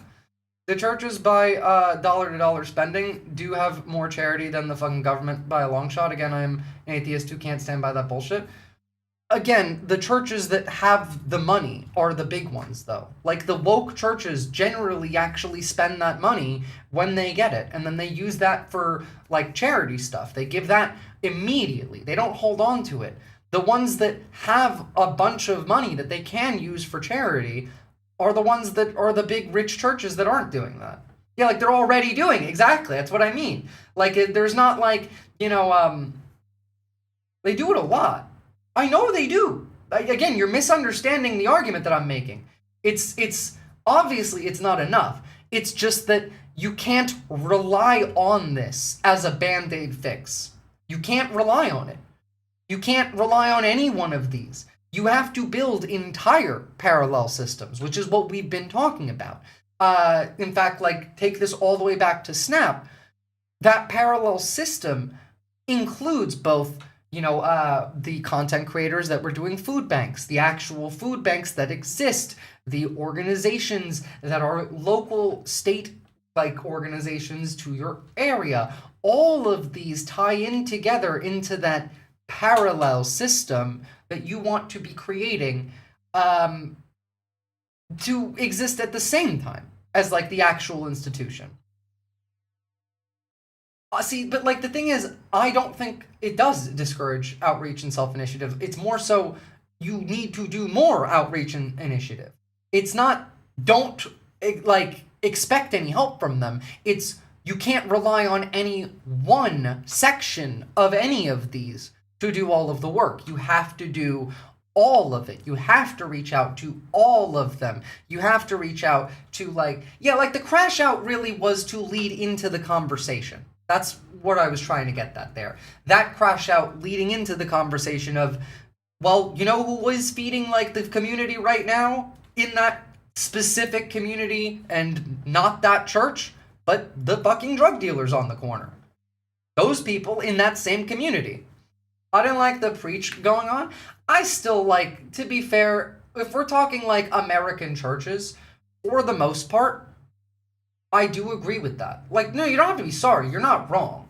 For the most part, I do agree with it. You are also right. There are plenty that aren't that way, and I've also spoken about that in the past. I've said, like, we as the left need to get past our, like, dislike of religion for when there is an actual church that is on our side and a good place and a place willing to work with us, to organize with us. We need to be able to fill in that gap. We need to be able to work with them. There's the nuance of that there as well. The majority are not. The majority are not that. I still don't like the majority. What's up, Denditso? Now, I gotta pee. Give me 2 seconds. But while I do that, I'm going to throw on... Actually, no, hold on. Let's keep going with this segment, because I want to put a video on when I go pee, but I don't actually want to jump to an entirely different subject when I do that. But it seems like I might not actually have a choice.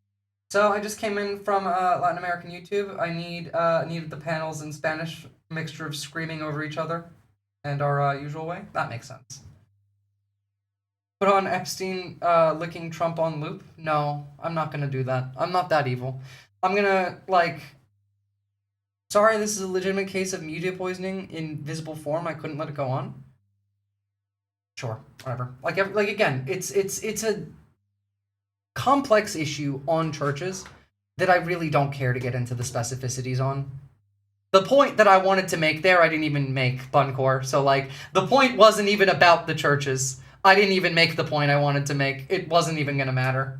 But I can see why, like, yeah, why you would not be happy with, like, the broad scope that I painted that over with. To be fair, I don't particularly care. It's a matter of when it's necessary. In this case, like, yeah, you're right. I just didn't really feel the need to make that specific point. It didn't really feel necessary. Like the churches are useful in some cases. It's not your fault. I work with a lot of churches that have willing bodies. I'm sorry. Again, like, you don't have to be sorry. You're not wrong. There are a lot of churches that do work.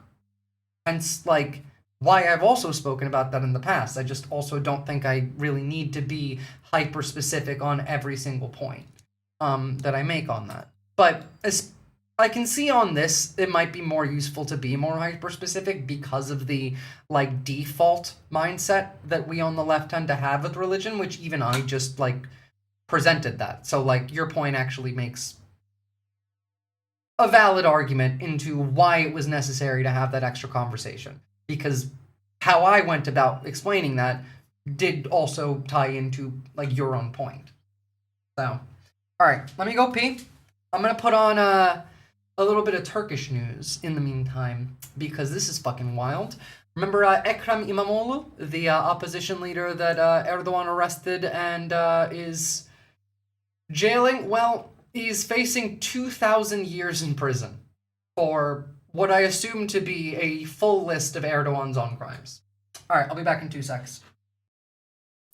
Prosecutors in Turkey have charged the jailed mayor of Istanbul with more than 140 crimes, carrying a potential prison sentence of more than 2,000 years. Ekrem İmamoğlu was seen as the biggest political threat to President Recep Tayyip Erdogan's rule. His arrest back in March on corruption charges led to widespread demonstrations and Turkey's worst unrest in over a decade. Prosecutors accuse İmamoğlu of heading a sprawling criminal network over which he extends his influence, as they are accusing him, like an octopus. İmamoğlu has dismissed the charges as nonsense. All right, for more now, I want to pull in our correspondent, Julia Hahn. She's on this story for us from Istanbul. Julia, we're still trying to get our heads wrapped around 2,000 years in prison.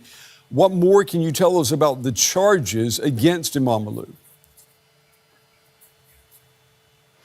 Well, the indictment presented today by Istanbul's chief prosecutor is nearly 4,000 pages long. So there is a lot to go through, a lot to wrap our minds around and to understand. But from what we understand, İmamoğlu and some 400 other people are accused of involvement in a graft network that allegedly caused 160 billion lira, that is some 3.3 billion euros, in damages to the Turkish state over a 10-year period. This is what Turkish media have been reporting. Imamoglu is the chief suspect here, and as you just mentioned, the indictment holds him responsible for more than 140 alleged criminal offenses that are linked to corruption and organized crime. Among them, just to name a few, organizing a criminal group, many counts of bribery, of money laundering, of fraud, and all these offenses carry. Oh yeah, no, these are absolutely Erdogan's own crimes. It's time for some Turkish news from my favorite Greek streamer. I will ban you. I won't, but like, rude. Rude! None of you ever get to eat donut again. Ever. Even by authoritarian standards, a 2,000-year charge is a sloppy play. It's practically Russian, really.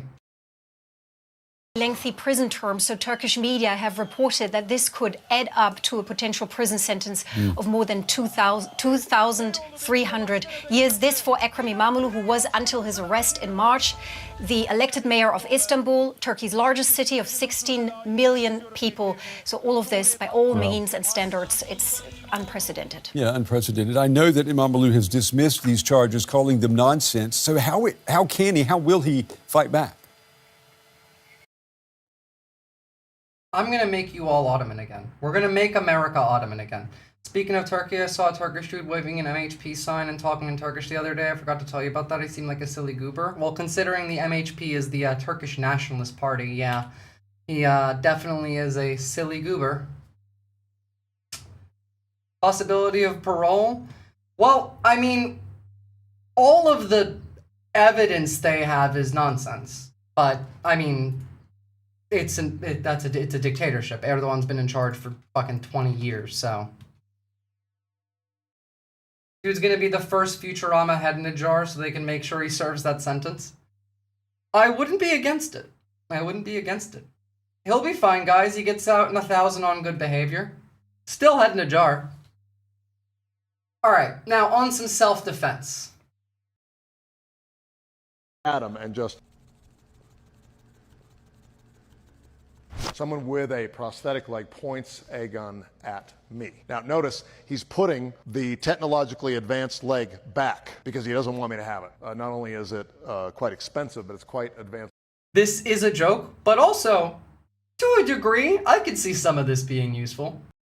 So when he is pointing it at me, first thing I want to do is motion towards that leg. I'm not worried about this. He's not ready to shoot me yet. So I'm going to reach back and he's going to... I wouldn't be that chill with a gun pointed at my face, but like, you know, point at the prosthetic leg. That's not a bad idea. That is going to be the chance for me to push it offline. What I'm going to do is I'm going to grab the front part of the slide here and I'm going to push back like that. And that's going to eject a cartridge, right? Now, a lot of these carry, 15, 17 rounds, so I just have to count in my head, do this as many times as I need to do it in order to get all the bullets to fly out. You got to do it really fast. And you got to watch the gun and the attacker at the same time. So you got to look right at him and just...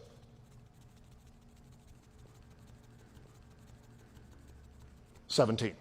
Once you do that, you can let go of the weapon. I'm going to move here, ankle pick here, okay? I then move to the bionic leg. And so what you have to do is you have to make sure you grab hold with both hands and you just want to do a good hard pull here. Ow. Removing. Okay? Removing. This has now become my weapon. This was his weapon. Now it's my weapon. So if he sits up into me, striking here, knocking him right back down, double handing and re-stomping the groin like so. Master Ken here letting you know about... To be honest, I'm going to deep throat the next pistol aimed at me very likely soon. Thanks for the self-defense tips. This guy literally did a video where he did that but with a knife. I mean, again, it was a joke, but rapid strokes? True. My takeaway from this is I should treat guns like I treat dicks. Honestly, not the worst takeaway. Could be a worse one. Again, not real self-defense advice to a degree, but, some parts of that could be useful. Like, again, just to give you an idea of the level of satire here. the knife down my throat. Let's say that one attacker has a knife, and then I have a second attacker approaching me from behind. The most important thing to do is to relax. There are ways that you can take a knife into your body that are not harmful. I'm gonna relax my throat. If he tries for the chest, I'm gonna drop down, and I'm gonna try to just relax this, and I'm gonna try to take the knife down my throat. It has to be relaxed when it goes in, or you will get cut. Once it's in your throat, then you swallow and the muscles tighten around the blade. Now he comes in, I'm gonna guide it into a move that we call the foxhole. You can't stab a fox. It's impossible to stab a fox because they use their anus hole as a weapon. I'm going to take this and guide it inside. Again, you have to be relaxed, just relax, and just slide it in and then clamp down. Now I have control. If I just move, if I begin to rotate, they're gonna move with me. See this? I have total control over these knives. You do this for 3 or 4 minutes, eventually they get so dizzy, they fall down. You have to relax again. Remember, guys, you can't stab a fox because they use their anus hole as a weapon. I need to learn Master Ken's ways. Me too. I'm impressed at the straight face. I don't know how many takes it must have taken to shoot that, but like... Don't just yank the... Yeah. Also, remember, these actions in this video are performed or supervised by professionals. Do not attempt. Just to cover my bases. Watch it, even the lead singer of Tool, James Maynard Skeenan, tried calling Master Ken as a satirical joke. Guess who showed up in Arizona and gave Tool's Tool a groin stomp? If this man showed up at my house, I don't give a... Like, he could stomp me, like, in the groin as long as it's on stream. Hell yeah. This is satire. Show up, buddy. So that's where the poop knife comes from. Yes, and here's the other benefit of the poop knife, because once that is in your hands, Lettuce B3, it is essentially coated in poison. See, but that only works if they're not funny, Buncore. Like, if someone's trying to rob me with a gun to my head, like an actual mugging, sure, then you go moan and say daddy, and then they'll feel weird about the mugging, and then you can just knock the gun out of their hand. But, like, if it's a funny dude, it's a whole different story. If this man showed up at my house, I would defend myself with my asshole. True. Now you would be lauded by him for following the way of Ken? Probably. It's a little bit of both, you know? Now, the New York Times posted this op-ed today. And I don't give a shit about the New York Times or this op-ed. But I do care about the next thing, which this is to lead into. And this op-ed is titled, "Did Women Ruin the Workplace? Can Conservative Feminism Fix It?" This was from November 6, 2025. And really just... do I even have to say that these people handle it well? New York Times. My food was too spicy. An argument for a stronger border. Is Hamas paying Miss Rachel? There's no evidence, but here's what we know. The cure to male loneliness. Here's what a neo-Nazi thinks. We're the New York Times. Here's how the Democrats can win. Run Joe Biden again. Is Mamdani too good to be true? We asked this random guy in Ohio, and he said yes. Taxing the rich? The left's secret bigotry problem. We're the New York Times. Here's how Democrats can win. Pay me $1 million, and I'll tell you how. DEI and SNAP at risk? Maybe acronyms are the problem. Can women be leaders? No. We're the New York Times. The solution to the healthcare crisis. Abolish healthcare. I love my local cops. Here's why you should too. Is Venezuela the new Iraq? We hope so. We're the New York Times. Here's how Democrats can win.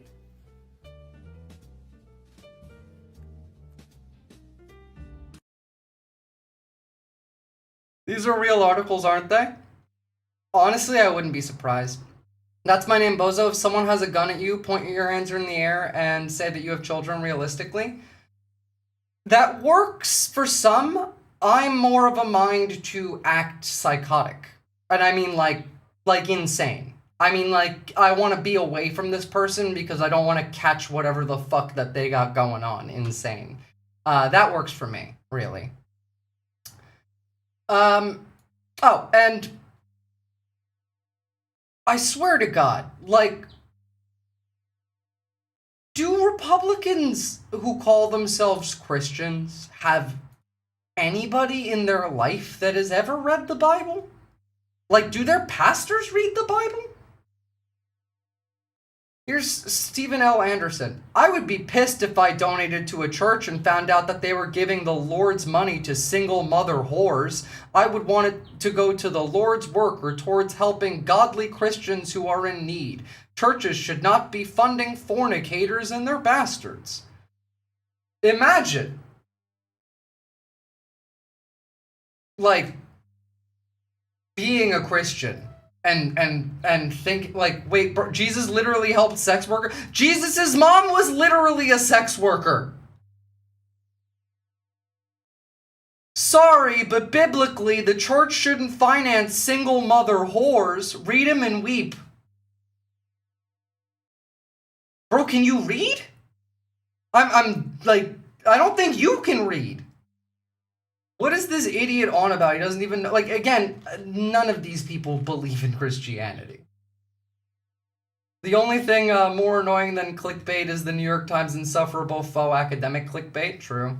I have won out multiple life scenarios using this. Was taught to me by someone who definitely knows.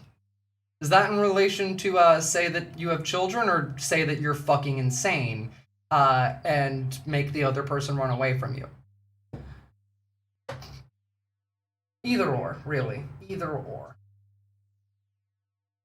What you said? Oh, sorry. Never mind. I didn't see that one. My strat is for being down sight is to blow kisses, wave, and tell them that I love them. Not even kidding. Even if they rearm it. Causes a reflex pause release of oxytocin, which is counteractive to the adrenaline they're feeling in the moment. That is, like, 100% true. Yeah, that tracks with the entirety of, like, the...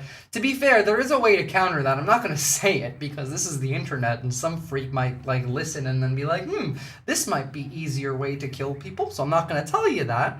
But the military does it.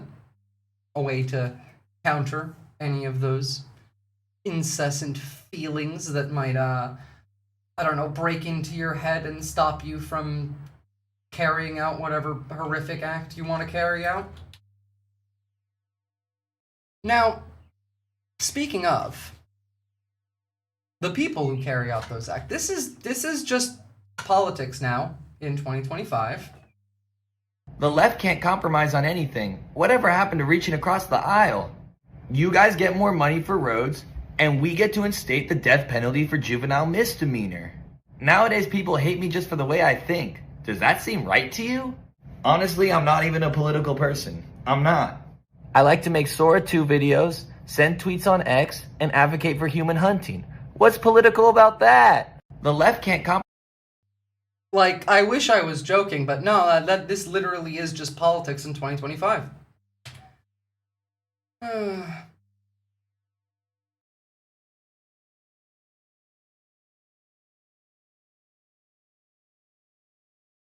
Be like the Blues Brothers.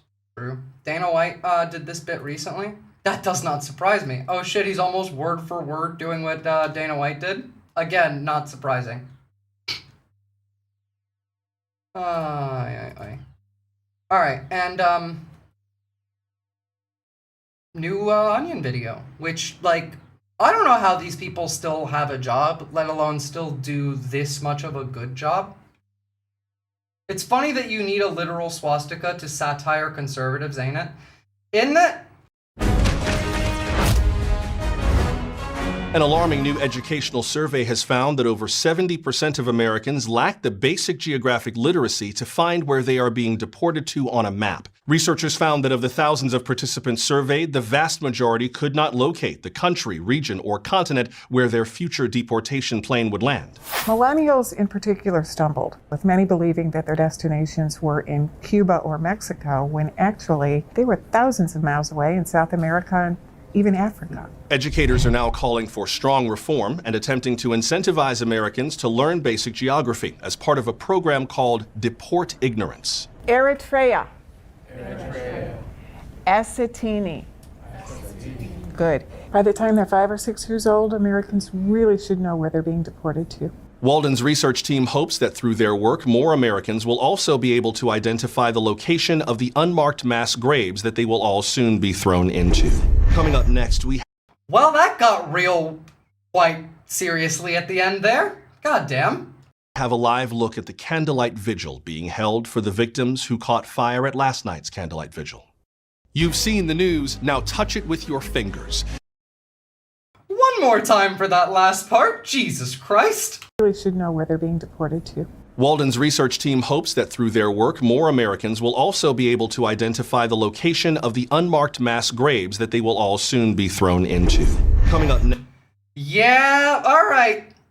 I know it's getting a bit too real for you, The Onion, but that one was a little bit too real for me. Jesus fucking Christ. That joke was...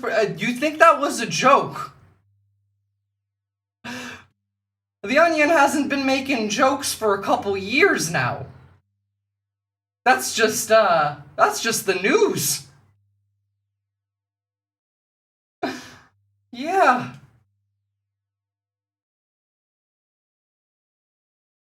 Thank you, Onion, for speaking the truth. Yeah, unironically, Jesus Christ.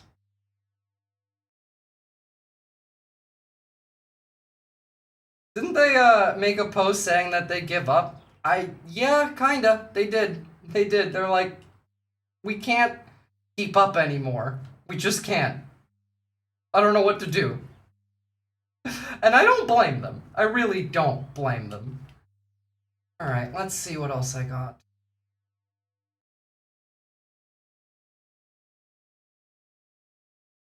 They said it and then doubled the fuck down. True. Wouldn't you? I mean, like, if you were The Onion, right? Would you not also, at this point, be like, fuck it, I'm gonna double down? Because, like, there's a certain point that, like, you need to stop caring.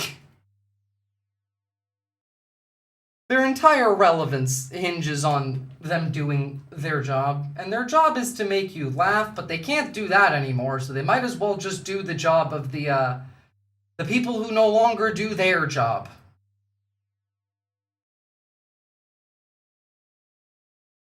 Right, okay, I forgot, we did also have some war news to look at today. Let me pull all of that up.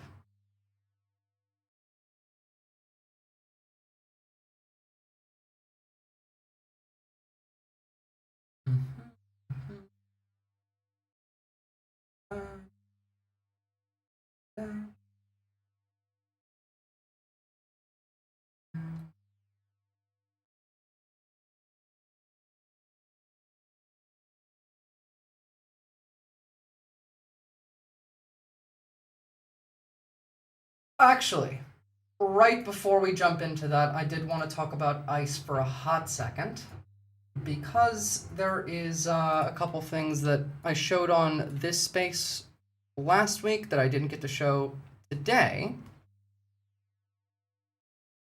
So we'll start with those. So first being this one, which I showed earlier on this space last week. And this is ICE now just pepper spraying into cars while people just drive by.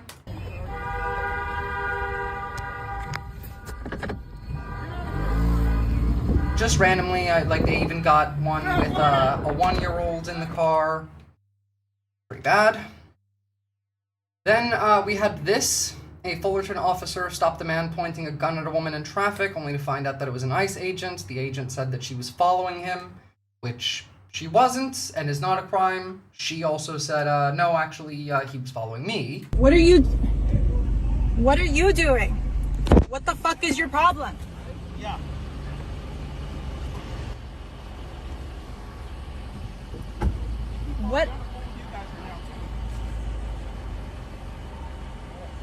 What the fuck are you doing? Looking are like you a for dipshit. real right now?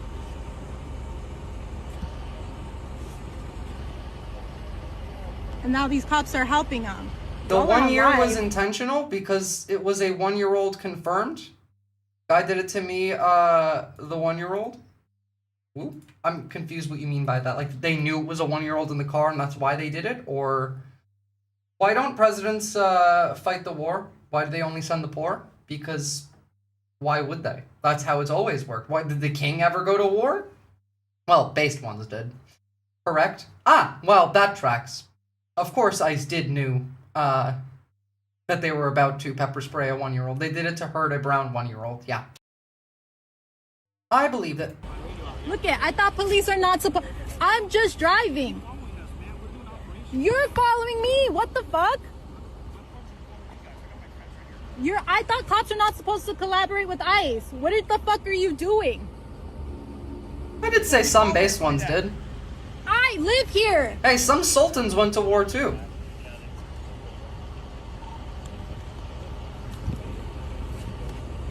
Imagine having to deal with this shit. Like, first off, what are you doing? Like, you're the ICE agent. You stepped out of your vehicle. You drew your gun, right? Then you, stood around the intersection for like a minute until a cop showed up, and now you're talking to the cop. What the fuck are you doing? Second off, what the fuck is the cop doing? It's okay to pull your gun on a woman? What the fuck?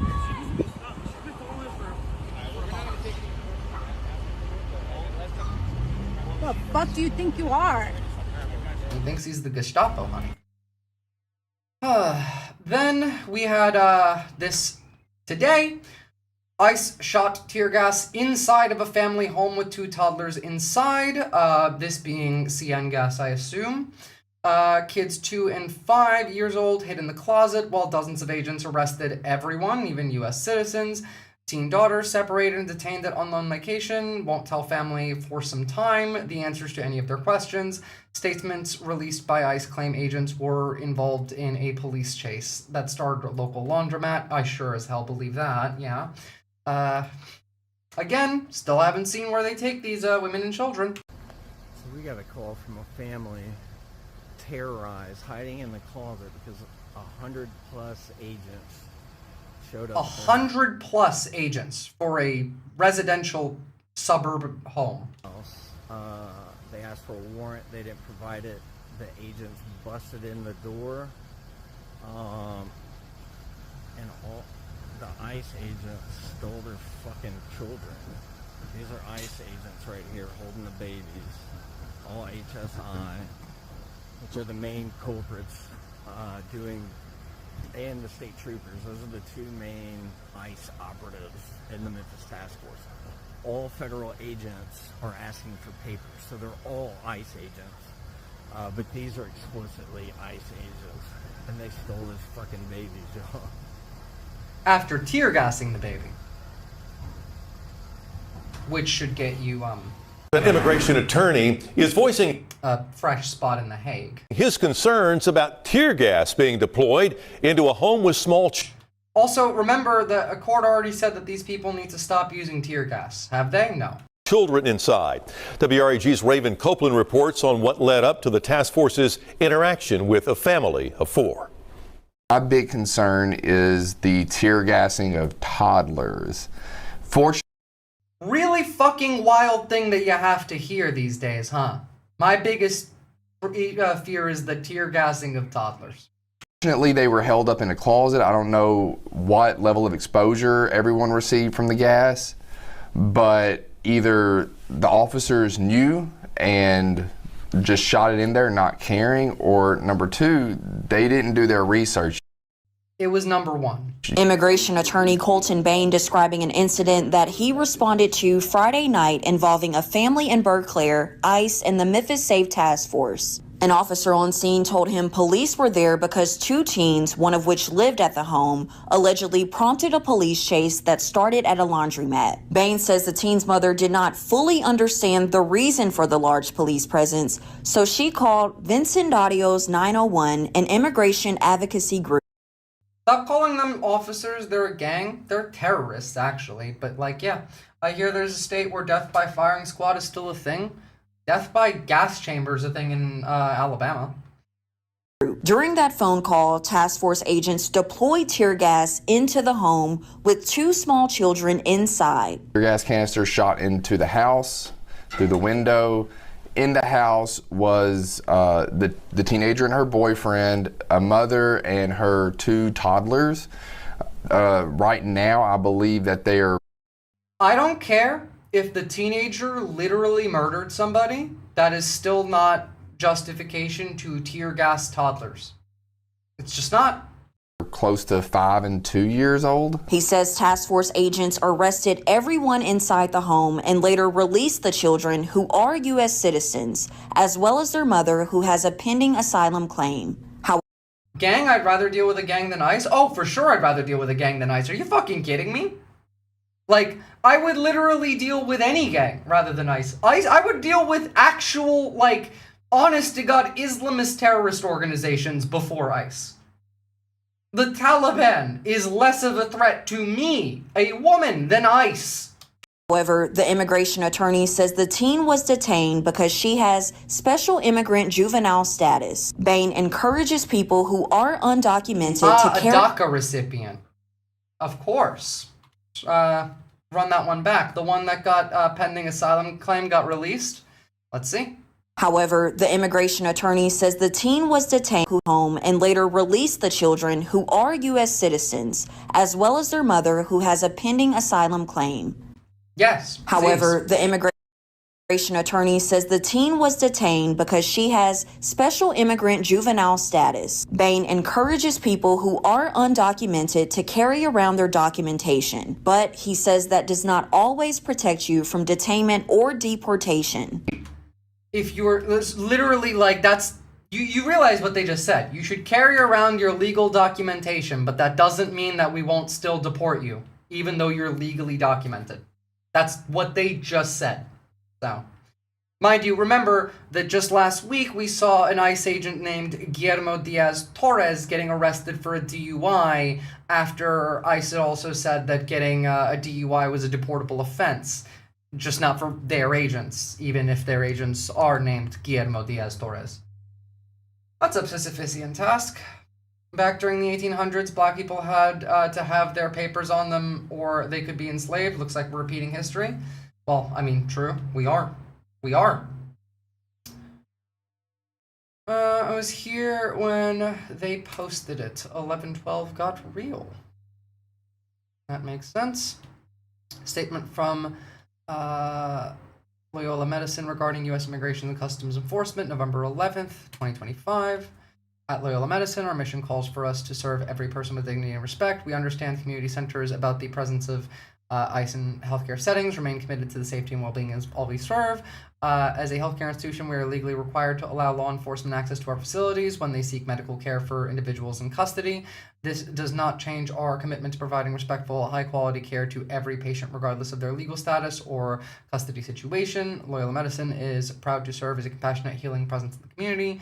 We value, especially we remain especially dedicated to supporting those most vulnerable and ensuring that they receive the respect, protection, and care they deserve.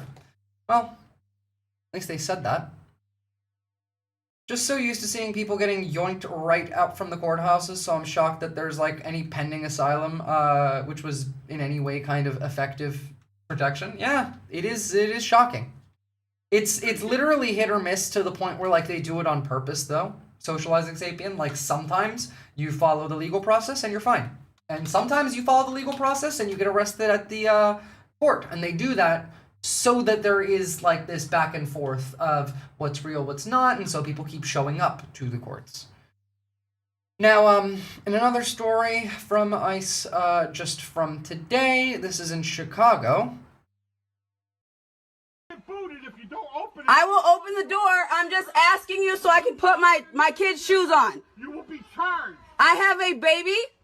Literally, you will be charged for not opening the door. I'm gonna open the door. I just need to ask you some questions. I need to get my kid ready. A newborn, a 3-year-old, and a 2-year-old. Open the door and let us get them with their clothes on and their boots and we get you out of here. Okay, I don't know what you're here for. You're yelling. You have guns pointed. I have told you there's kids here. We have a search warrant. Can I see the warrant is what I'm asking you. Just flash me the paper, something. I know my rights, sir. No, well, obviously you don't. I don't. Obviously you don't. Sure. Yeah. Mm-hmm. Worse than it's going to be. So just let you know, you could be charged right now. What is your name? I'm gonna open the door. I need to get my kid's shoes on. We have a baby. Open the door first. Then we're gonna let you get the baby all bundled up. We're gonna let you go with the baby. Okay? I gotta say, not really filling me with confidence there, mate. That, you're not instantly gonna, like, kill everyone in the house the moment we open the door. By the way, when they say they shoot you with pepper balls, that's what that looks like. That's what pepper balls look like. They're not little. They're big. They hurt. Remember that pastor who got shot in the eye with a pepper ball? That's what he got shot in the eye with. That. Big old plastic ball. Shit hurts. 50 cal pepper balls. So that's what those actually look like, by the way, when they shoot you with them. It's not about the spray. It's not about, like, the actual, like, burn of the pepper. Now, on that, we do have some Chicago lawyers doing a hell of a good job trying to keep Bovino in check in Chicago. And it seems to be doing something. The government got caught on video, lying under oath, macing a 1-year-old, trying to grab an 11-year-old. Oh no, it hurts far more than a paintball. So what did they do? They went to an appellate court and demanded the right to keep doing it. A federal judge ruled that the government used excessive force against moms, against clergy, against people exercising their rights. Then they defied her court order, threw tear gas anyway. Their response? Demand a stay, claim it's an emergency. ICE's lawyers argued that the Constitution is just too hard to follow, that protecting Americans from tear gas without a warning is unworkable. Chicago lawyers demolished every argument, exposed every lie. The message is clear. Oh yeah, Sylvie, like, you know that, like, rubber bullets are worse too. The rubber bullets that they shoot are even bigger.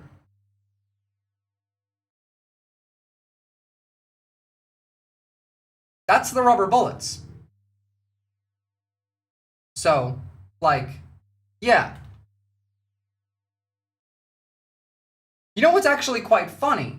In an interview with Bovino, he's the one that actually referred to these correctly instead of, like, the actual newscaster. The newscaster kept referring to them as less than lethal weapons.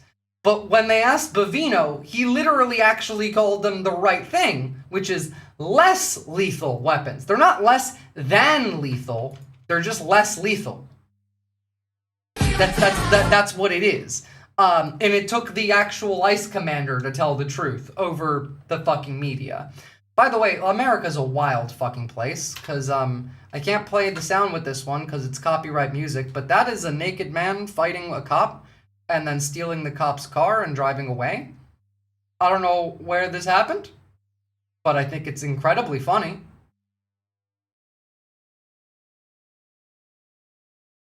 Pending asylum provides a lot of legal protections, including work authorization within 180 days, right to, I mean, like, it is very significant and enforceable in a sane world. More so, the fact that we don't live in a sane world was the part where I wasn't sure about. What's up, Texas Crown?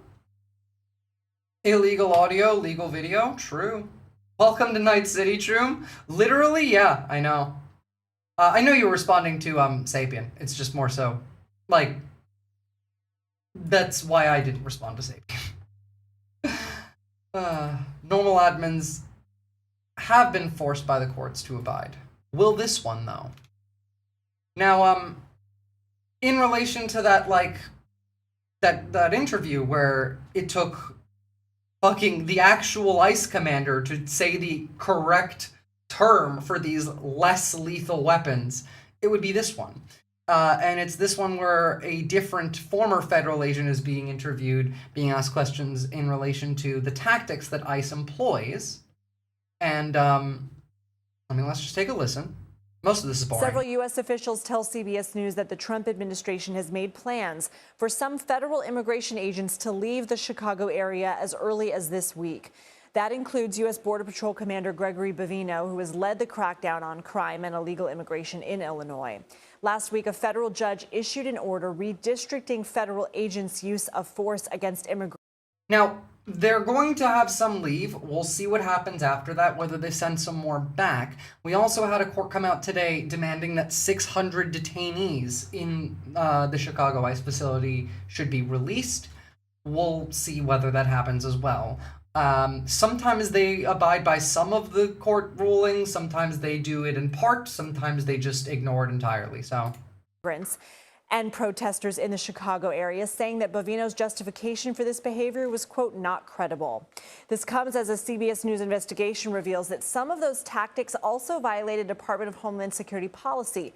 In an interview with CBS News, Bavino denied that his agents' actions were excessive. CBS News Homeland Security correspondent Nicole Skanga has the story.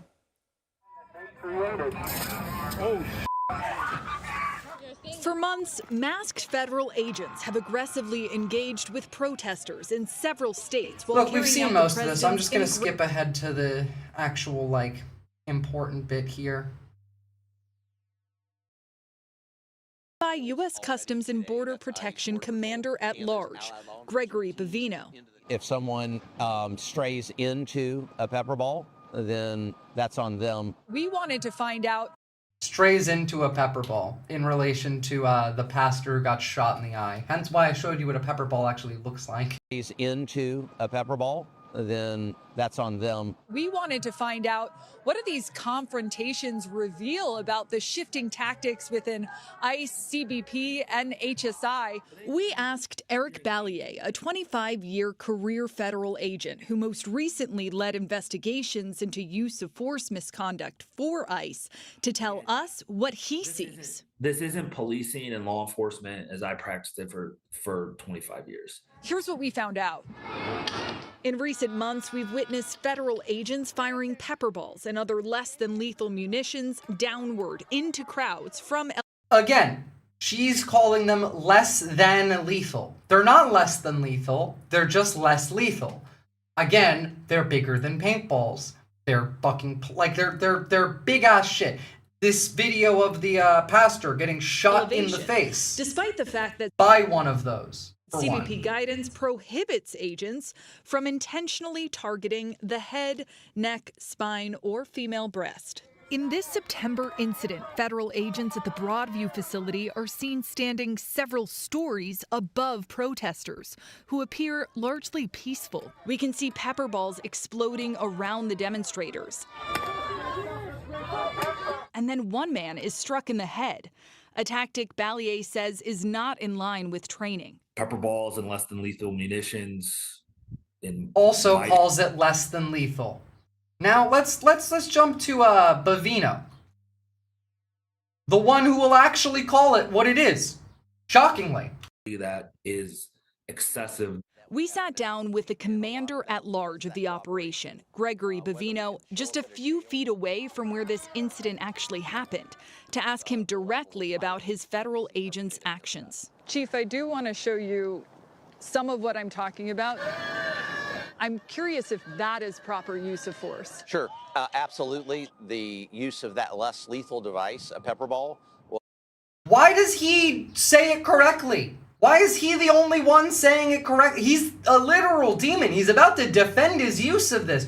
Why is he the one referring to it correctly as less lethal, not less than lethal? Words mean a lot. The average person hears less than lethal and they think that's fine. They hear less lethal, they don't think instantly, oh, that's fine. They think, well, less lethal than what?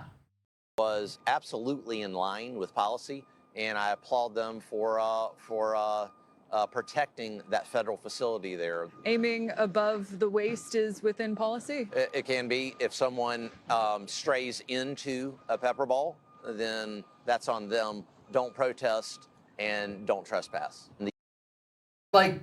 Literally, yeah, he's not part of the circus. Don't protest, by the way. Don't protest and don't trespass. That's why he can say it, because he just doesn't care.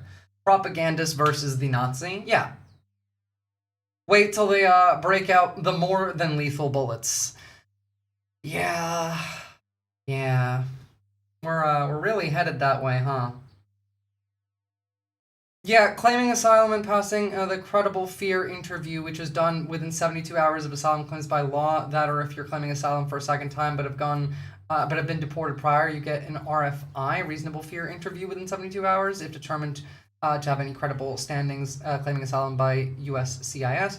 Then, under all international and U.S. law, under the 1951 Refugee Convention, Article 33, outline our legal obligations. Well, you know, in a sane world, that would be nice. I wish we did actually abide by all that. Or the pepper ball strays into the person. It's all in their wording. That's also true. So, Pakistan and India are heating up again, by the way. This came out today. We did until 2024, oh I know. Pakistan's Defense Minister Khawaja Asif says the country is in a state of war after a deadly suicide blast in Islamabad killed at least 12. He blamed militants with, quote, active with Indian support, said bringing the war to the capital is a message from Kabul. Being like these are Taliban fighters that are coming into Islamabad and are being supported by India.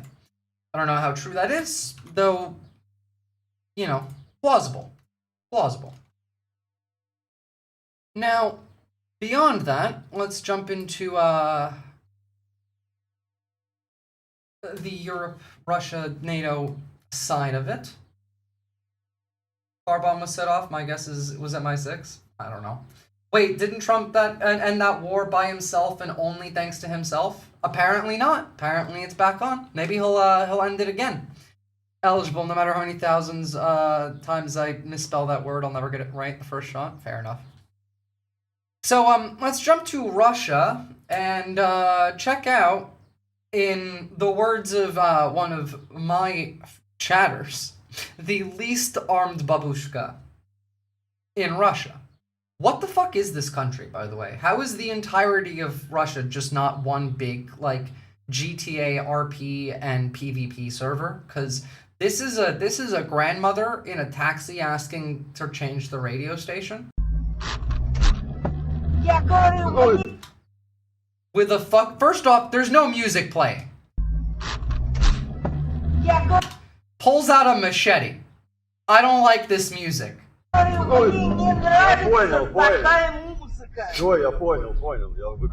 got it, I'm turning it up. What music? I don't know. Why do you have a machete, lady?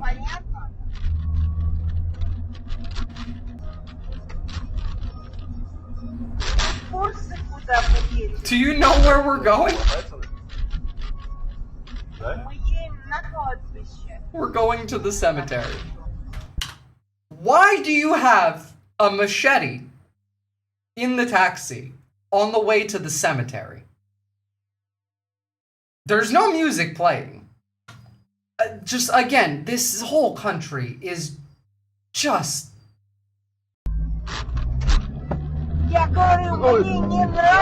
Imagine you're just like a taxi driver, and some lady in the back just pulls out a fucking machete. Why? The way he jumps kills me. Wouldn't you? I would open the door and be out of that vehicle. Are you kidding me? What is going on? Why does this lady have a machete? Then again, we're talking about a country in which, like, the general practice from, like, you know, their armed forces, commander of one of the sapper units of a Russian army tells me how he planted explosives in books and toys intended for Ukrainian children. The clip also does include him mentioning doing this to disposable vapes as well. She came from an even worse time. Yeah, imagine that. It is in Russia, but, you know, in Russian, rather. So, like, they're talking about how they put bombs into books, toys, and e-vapes and then spread them across Ukraine. It's 1992 again? Well, actually, speaking of the 90s, guess what's in the news again? We covered this a while back on the stream, but remember the Bosnian genocide? Remember Sarajevo?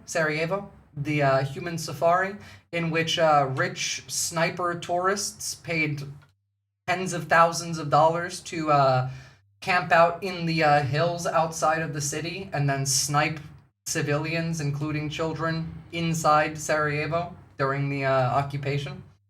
Well, apparently, decades later, there is now some actual, like, effort being put in to lead to some consequences. Yes, was just speaking with a survivor. Yeah, oh, that's not the 90s thing I was thinking of. Unfortunately, yeah. Oh, you didn't know about this, Jet? Yeah, no, this was during the Bosnian genocide. The one good thing Bill Clinton ever did was bomb Serbia to stop this. It was actually also one of the funniest things that Hillary Clinton ever did, because what led to the end of this genocide was Bill Clinton bombing Serbia. But why did Bill Clinton agree to bomb Serbia? Well, it was because following the Monica Lewinsky scandal, Hillary Clinton did not speak to Bill for a full year. And the first words that she said to him when she spoke to him again was, "Bill, you gotta bomb Serbia." And the man did it! Which, can you blame him? Like, he bombed Serbia. They have a golden statue of him now. Gavazzeni said that he first read the reports of the alleged tourist-led shootings in Italian media outlets in the 90s and started digging deeper after watching a 2022 documentary from a former Serb soldier who claimed foreigners would shoot at residents from the hills of Sarajevo. We did watch that. He had to get that hillicity. I guess he did. I mean, Monica wasn't giving it up anymore. He claims a key source was a former Bosnian intelligence officer. The newly launched probe, being led by prosecutors in Milan, is seeking to identify any Italians involved with the so-called sniper tourism. Gavazzeni said that he had already uncovered the identities of some of the Italians allegedly involved in the massacre, but they are expected to be questioned by the prosecutors in the coming weeks. The Bosnian consulate in Milan said the Bosnian government would offer total collaboration amid the probe. Remember that at the time that this was not just like, this was Italians, this was all over Europe, really. This was Europeans, Americans, Australians, Canadians, Russians, Israelis, Arabs, like all traveling to do human safari tourism. Yeah, said radiation was detected afterward. I haven't heard about that, but, you know, wouldn't surprise me. There was some horrific shit that happened during the Bosnian genocide. If my wife doesn't speak to me for a year and makes a request, it gets done, even if it's bomb Serbia. Hell, I mean, to be fair, especially if it's bomb Serbia while they're in the middle of conducting a genocide. Imagine getting hit by the silent treatment and then bombing Serbia to get out of that. Yeah. Hillary had all the contacts to Epstein in her phone, so he had no choice. I mean, also, she was also friends and had visited many of those parties. Neither of those two ghouls are innocent in that case. But it was a very busy day in Europe today as well, actually, beyond just that. We did what it seems to be a dry run into bombing Russia. We are doing some shit.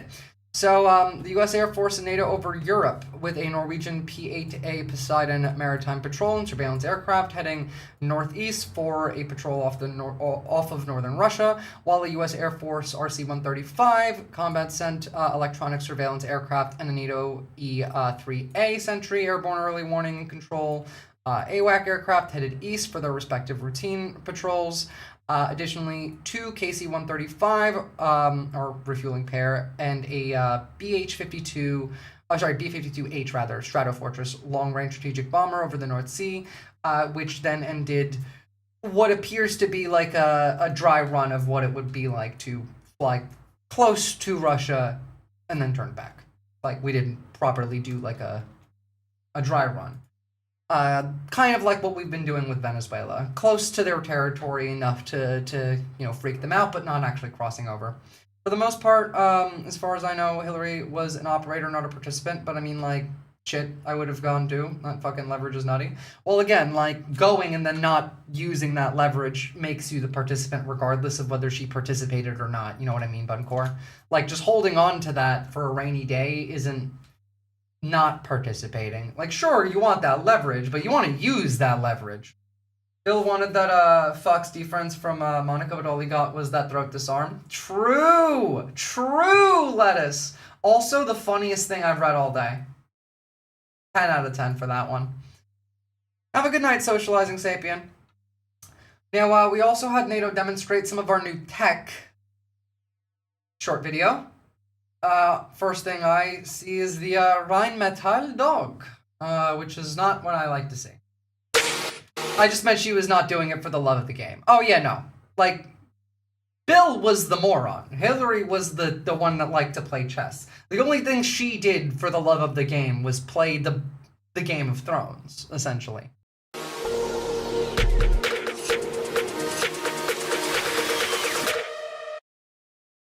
I have a feeling this music's gonna fucking copyright something. We act as the kind of connective tissue between those innovators and these military Those robot environments dogs are that hard to allow kill them in to test and Wolfenstein, I know. demonstrate to the end users. Here is Whatever, if they our copyright, they autonomous copyright. airship for persistent aerial surveillance. Flight time up to 12 hours, and the payload is highly configurable, so we can have, for example, different kind of electronic sensors and that sort of thing. This is the Scout 3. It's our newest generation. It's AI slop music. If you get claimed, you can counter it. True. Blimps are back. Blimps are back. It's also kind of like the balloons that China uses. Drone. With our underwater drones, we want to make it super easy for NATO countries to protect critical underwater infrastructure, to identify mines, and to make the underwater space. All I know is our underwater drones are kind of dog shit. I know Anduril has some decent ones, but like European-made underwater drones are lacking still. A lot safer. By working in collaboration with our allied armed forces to develop prototypes, we increase our tactical edge, increase our adoption of innovation in order to contribute to our collective defense. So there's that, you know, the war footing continues. We had a NATO military exercise in the Baltic Sea as well.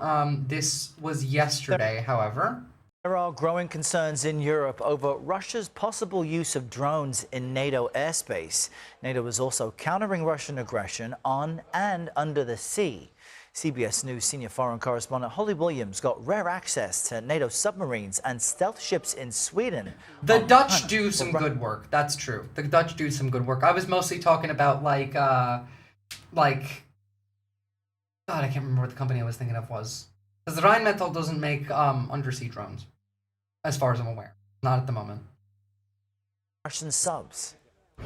We are on a NATO military exercise in the Baltic Sea in Northern Europe, and this exercise involves hunting an enemy submarine that is being role-played by a German sub. Germany, Sweden, France and the Netherlands are all involved in this exercise, and the US military is also taking part overhead in spy planes. Now, the Baltic Sea has become a focal point for NATO in recent years because Russia is suspected of multiple acts of sabotage targeting undersea cables, including data cables that are the backbone of the global internet. To be fair, at least one of those is likely to be China. Are we going to find out who did Tunguska? Probably not. Those cables carry trillions of dollars of financial transactions every day. And it's thought that Russia could be using the Baltic Sea, which is quite shallow, as a testing ground, trying to probe how much damage it could do to the West's economy. Because we're allied with Russia. That's why we're a part of this. We gotta eat that intel of the Europeans and how they're gonna respond so we can feed it to the Russians. If Russia ever went to war with NATO. Now, one of the leaders of this exercise is Sweden. We're currently on a Swedish warship, and Sweden is NATO's newest member state. It joined... I'm kidding. We're not necessarily allies with Russia yet. It's about 50-50 which way we're going to go because it depends on a lot of outlying factors. It also depends on whether Russia actually gives a shit about us being on their side now. Like, even if we tried. Just last year. NATO, of course, is a defensive alliance. It stretches from North America all the way across Europe, and all of its 32 member states are pledged to defend each other if they ever come under attack. except America, who said that they would not do so. But on that, some fallout between some NATO countries and European countries and the United States. We have some good news. The United Kingdom is no longer sharing intelligence with the United States about suspected drug trafficking vessels in the Caribbean Sea because it does not want to be complicit in ongoing military strikes against said vessels and believes that the attacks are illegal. A source familiar with the matter told CNN. For years, the UK, which controls a number of territories in the Caribbean where it bases intelligence assets, has helped locate vessels suspected of carrying drugs so that the US Coast Guards could interdict them, allowing the vessels to be stopped, boarded, and the crew detained and the drugs seized. Shortly after the US began launching lethal strikes against the boats in September, however, the UK grew concerned the US might use intelligence provided by the British to select targets, and British officials believe the series of strikes in the Caribbean and Eastern Pacific, which have so far killed 76 people, violated international law, amount to extrajudicious killings.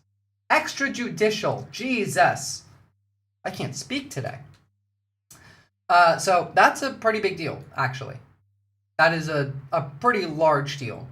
And France and the UK are calling out the US. Well, France is following closely behind. France has accused the U.S. of violating international law with military operations against suspected drug boats in the Caribbean, raising concerns for over 1 million French citizens in the region. Colombia and the UK have halted intelligence sharing with the U.S. They blew up Venezuelan fishermen Russia barely sanctioned. Well, I mean, again, more than just that. We also blew up Colombian fishermen. Colombian boats. I don't even care if some of those were drug smugglers. It's not selling drugs is not a death penalty crime in the United States. So I don't even care if they were smuggling drugs. They weren't. They maybe a couple of them, sure. Most of them? No, I don't believe it. First off, I need to see evidence that comes from anywhere that isn't the United States on that. But secondly, even if they were, it's not a crime punishable by death within America to do it. So why the fuck would it be outside of America? Let's talk about the consumers. The Americans, you mean? The people who are consuming the most drugs in the world? Huh? Those Colombians asked for it. What are you, anti-fish or something? Imagine being so hateful to animals, you'd choose allowing these fishermen to survive. Druggies? You mean most Americans? You mean the White House? You mean Trump and his kids? Again, why would drug users come into this equation at all? What if drug users have to do with extrajudicially executing drug smugglers? Again, it's not a crime punishable by death. It shouldn't be a crime punishable by death at all. First off, if you really want to stop, illegal drug dealing, you don't kill drug dealers. Drug dealers aren't afraid of dying. You want to know what would stop, international drug trade in its fucking tracks? You find one banker. One. I'm literally going to be quoting George Carlin here from his famous bit. Find one banker with connections to laundering money for drug cartels. And then at the middle of the Super Bowl halftime show, you crucify that banker. You put a slide under his head. You crucify him upside down. You behead him. And then everyone takes bets at how fast that head rolls down the slide. And then, no more banks are ever going to do that shit again. That was a literal joke from the 1990s from George Carlin that is far more likely to work than any of this. Not to say that I support that, I don't, but because Trump wants to end the drugs by punishing other countries, but the U.S. isn't doing shit to fight the drug cartels. The U.S. sells the drug cartels 74% of their guns. Tell me that the U.S. doesn't have drug cartels that the drugs are smuggled into the U.S. just like that. Oh no, of course that we do. Of course we do. We are the drug cartels. We fund the drug cartels. We bring the drugs in. The last big fentanyl bust I remember covering were white neo-Nazis crossing the border with fentanyl. Regardless of all of that, none of that shit makes sense. But first off, regardless of any of all of that put all that to the side. You want people to stop using drugs? You reduce poverty. Poverty is the number one reason people use drugs. People become drug addicts because they are poor. Number two, if you want to stop drug smuggling, legalize drugs. What do you think? What do you think happened when we decriminalized cannabis in the United States? Remember, pot used to be the #1 drug that came from the Mexican drug cartels. It's not even in their top 5 anymore because it's not profitable to them because we have a legal market. I would still do drugs regardless. Literally most people would, and it doesn't matter because that's up to you. That's your choice. But the entire argument is nonsense on every single level. On the justification for why we're doing this, nonsense. How we're going about doing this, nonsense. The stated effects of doing this, nonsense. The legality of doing this, nonsense. The strategic value of doing this, nonsense. All of it is nonsense. And now we have finally seen the Gerald R. Ford arrive in the region. More than 10% of the US Navy is sitting off the coast of Venezuela right now. You forget about the most powerful argument of all, the moral. How can I be superior without someone to hate? That's true. That's true. Yeah, I was living in the Philippines during Duterte where the extrajudicial killing of drug users / punishers were executed on the street. All it did was become a way to kill poor people and political opponents. Yeah, because that's what it always will be. That's what it always has been. Latin American countries know it's all bullshit.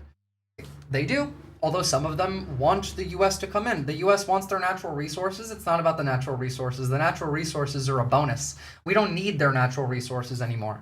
We want them. We'll still take them. Don't get me wrong, Latino. We still want them and we'll still take them, but that's not why. Venezuela's oil is not the reason that we're doing this. It's just a bonus. We don't need Venezuela's oil. We don't need any of their natural resources. We'll take it. It's more so positioning for broader colonialism. It's just colonialism all over again. It's the same thing that we're doing in Africa as well. If we want to remain the global hegemon in the endgame, we do need Venezuelan oil in 30 years. But yeah, you think that these people are thinking 30, 50 years down the line? Lithium, oil, rare earth minerals, much easier way to get the lithium and rare earth minerals from Australia, which we're already doing. We've just made a deal with Australia for that. And again, the oil is a 30, 40, 50 years down the line issue. But yeah, we don't need the oil right now. We want it. I'm not saying we don't want it. I'm not saying we're not going to take it. We want it and we'll take it. That's not why we're doing it. The reason we're doing it is a staging ground for further colonialism into Latin America. It's just the fascism aspect. The way that we're using Puerto Rico as the staging ground for Venezuela, we want Venezuela to be the staging ground for broader action in South America. The actual natural resources are a secondary reason for it. It's mostly just we need war, because fascism always needs war. You need hatred for South America, because, hate brown people. We got to kill all the brown people, blah, blah, blah, blah, blah, the regime's talking points. You need to get people to give a shit about all of that. And to do that, you need to bring them into, a roundabout way. It's all kinds of consent manufacturing from one side to the other side, to the other side, to the other side. Good thing Latin American countries aren't taking shit. At least most aren't. That is true. We've also seen our staging ramp up to El Salvador because now there are U.S. planes being spotted in El Salvador. And, the real question that I want to end that on, or talk about, the Caribbean for today is America ready for a potential drone threat? Now, I don't necessarily know if any of those Russian planes that arrived in Venezuela may have brought some Shahed 136s over, but I do know that it is particularly easy to clone them and begin manufacturing, the way that Russia and the way that North Korea started Shahed production was Russia gifted them 3, and Russia started production because Iran gifted them 3. Oh, you've heard about the planes? Yeah, I covered them. I've also had I've had Dan Ditso come on, who is a longtime advocate in Latin American politics, and did an interview on the subject. There's a video on the YouTube channel about it. You should go check it out. Good discussion on where we're going to head with this. I've only heard about the one huge ass Russian plane landing in Venezuela a month ago. The IL whatever the fuck is. There's 2. There was one that landed in Venezuela. which was directly linked to Wagner. And then there was another one that landed in Nicaragua, but also almost certainly tied directly to it. Now, on the concept of drone strikes onto American soil, again, it may not be an immediate, it may not happen, it may be something else, but this is a question that we really should be asking, because regardless of how this turns out, whether it's through Venezuela or not, we're likely going to have to deal with these issues in the near future anyway.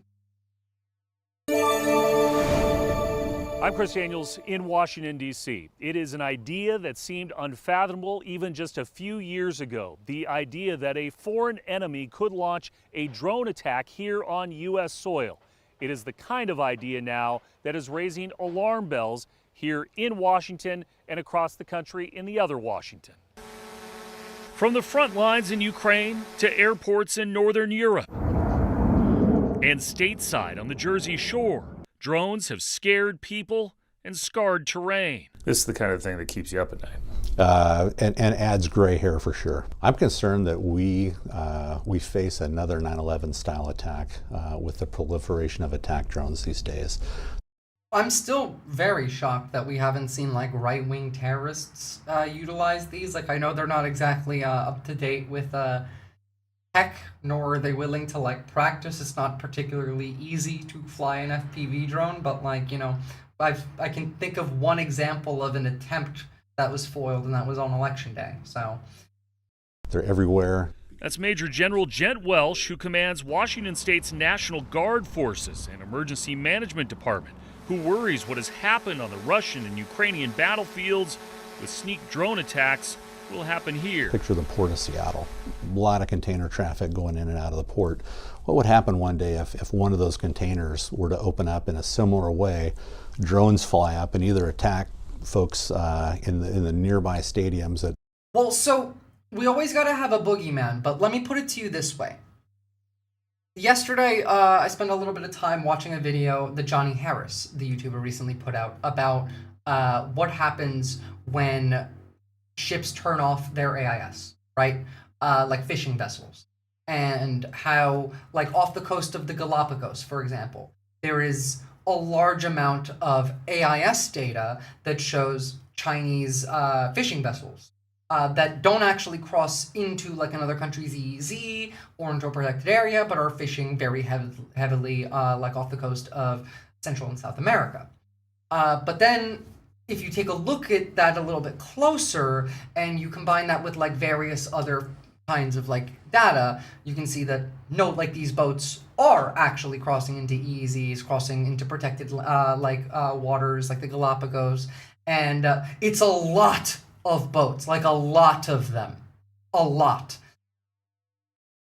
It's a very real potential that one of those boats could, in that same manner, just kind of sneak closer, maybe, you know, sneak up, maybe not from the south where we're much more focused, maybe come in from the north, maybe, you know, launch a Shahed off of their boat and then dip. Like, that could happen. We could miss it. Now, would we? Probably not. But maybe there's a lot of stuff going on at the time. You know, maybe shit's heating up in Europe and in the Middle East and in the South China Sea, and we're not really looking at, you know, just like off the border of Canada, really, all that closely for a moment. I mean, again, in a well-functioning government, I wouldn't necessarily be worried about this as much, but with these people, yeah, I could see it. It's a fascinating workabout. I mean, it only makes sense creative, though, to subvert NATO international law without quite breaking it right to the edge. Yeah, and it is definitely something that could then be escalated to another level. There was like thousands executed in the first weeks. Yeah, and that's what they want to do here, too, Christopher DePlante. Like what they did in the Philippines under Duterte. That's what they want to do in America. They just want to do that to, like, the poor and the homeless and also the brown. And to do that, you have to bring in multiple different, like, areas of rage for the people. Maybe all of the commanders were called to one place for an extended period of time by the DUI hire. Yeah, that could be a thing. Speaking of Chinese Sea, a hospital ship from China just arrived in Nicaragua. I think they're going to give free healthcare to Nicaraguans. Cool. I hope they do.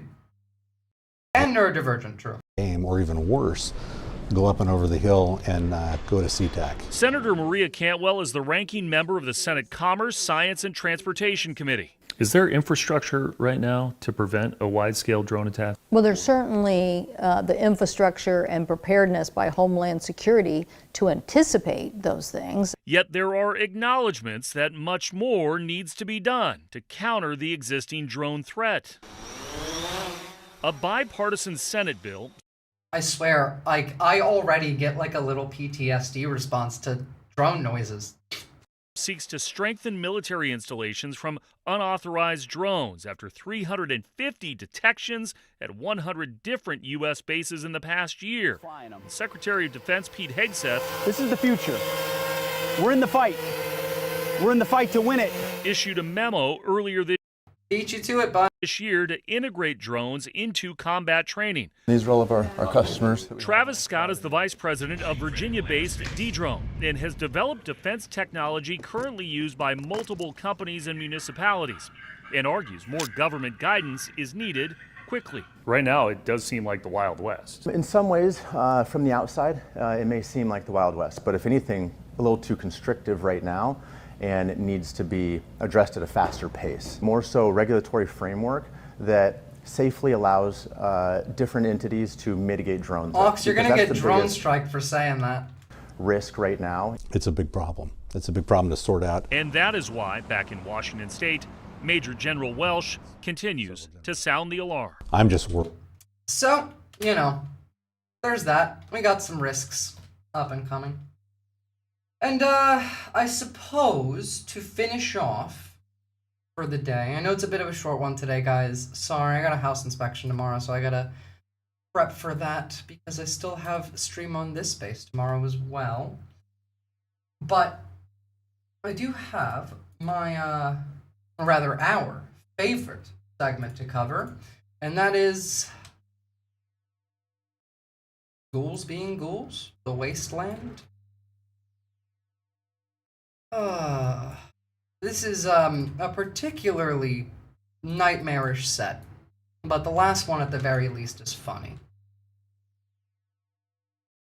So, first off, I need you guys to see what MAGA TikTok looks like right now.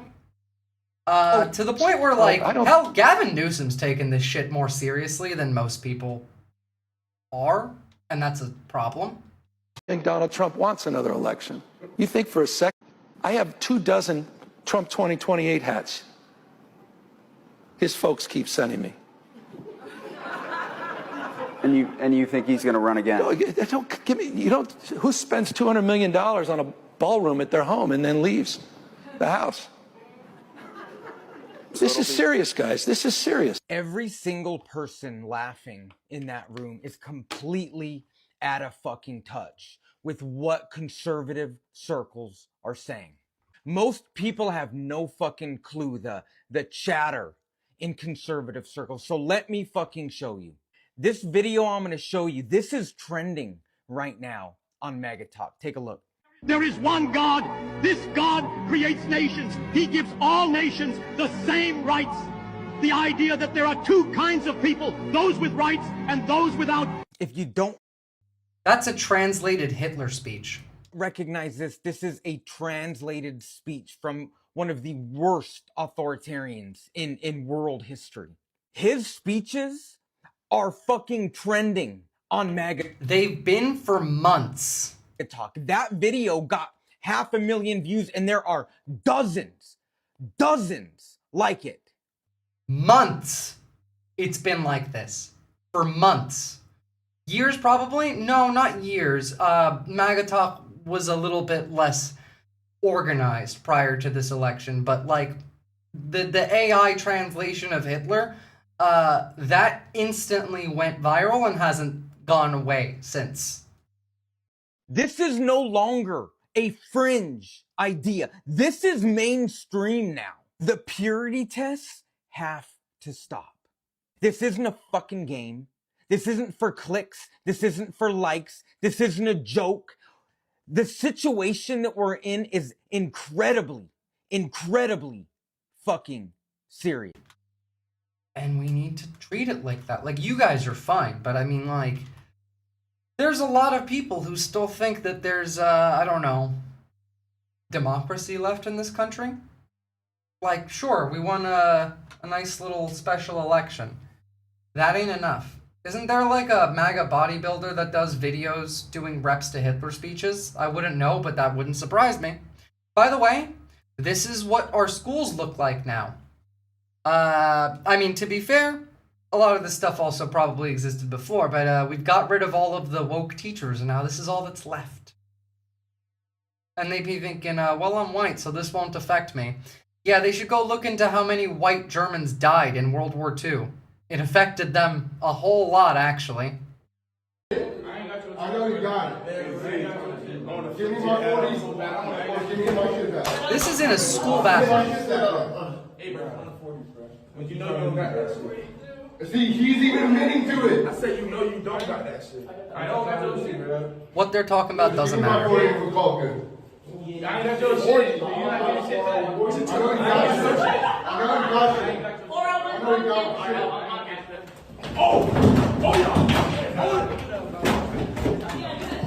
That's a school bathroom, and that's a teacher.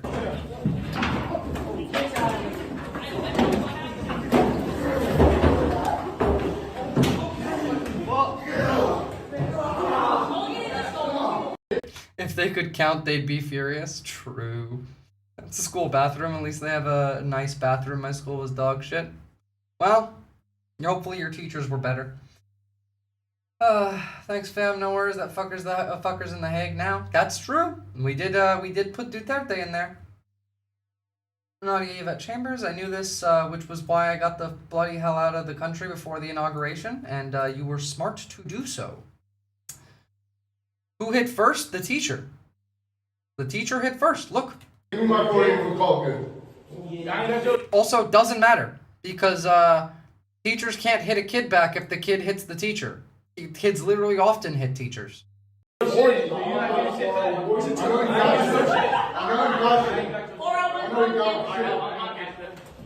See? First punch was that teacher.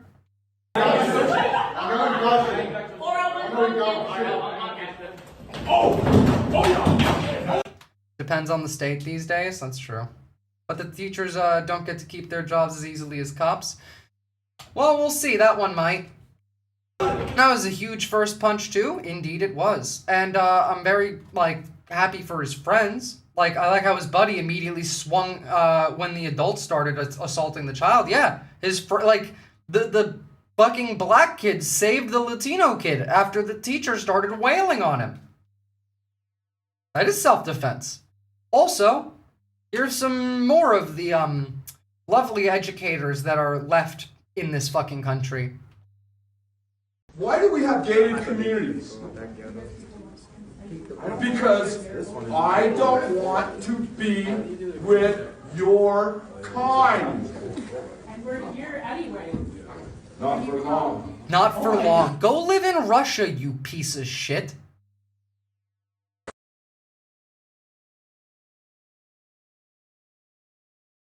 Control the Fed post. Because I don't want to be with your kind. And we're here anyway. Not for long. Not for long. Lame, no PragerU backdrop video. This teacher is woke, gay, and a DEI hire. Unironically, call him that. That's a woke, gay DEI hire. I had a teacher call students the N-word once. I don't know why people be teachers if they're less emotionally stable than literal children going through puberty. Many such cases. Been there. Oh yeah, this one clip of that lady not wanting to speak to those girls speaking Spanish. I remember that one, yeah. I mean, there's this one too, which... This is a MAGA lady in Texas at a Taco Bell drive-thru, and the fuck? Maybe we should fucking pay them? That'd be nice. Maybe we should not fire them and pay them. That'd be nice. Although that teacher, I'm okay with not paying. About the police? Here, give me 2 green sauces. What do you see? You're a wetback, apparently. You don't speak English. Lady, you look like you are Native American. Why are you saying this? Apparently you don't speak English.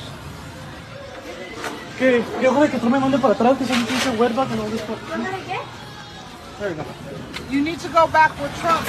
I hope Trump sends you back to where you came from. You're a wetback. About the police? That's an old school slur. I mean, I'm surprised she still has that many teeth with her age and her articulation. She can barely articulate a sentence. Hell, you beat me to it.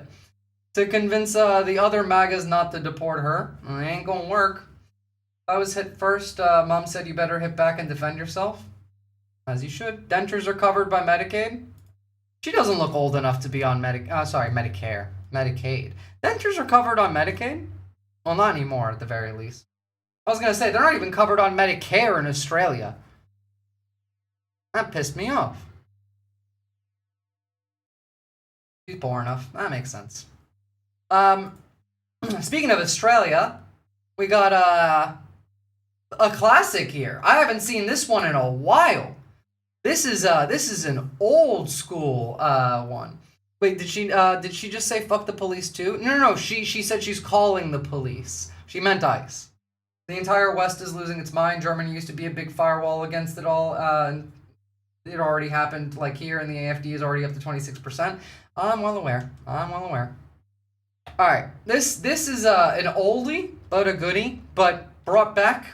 This is a fresh reiteration of an old school conspiracy. Did you know in cities all over America, when you connect the Outback Steakhouse locations on a map, this is the design that they make? And it's not just one or two cities in America that have multiple Outback Steakhouse locations that make the design of a literal pentagram.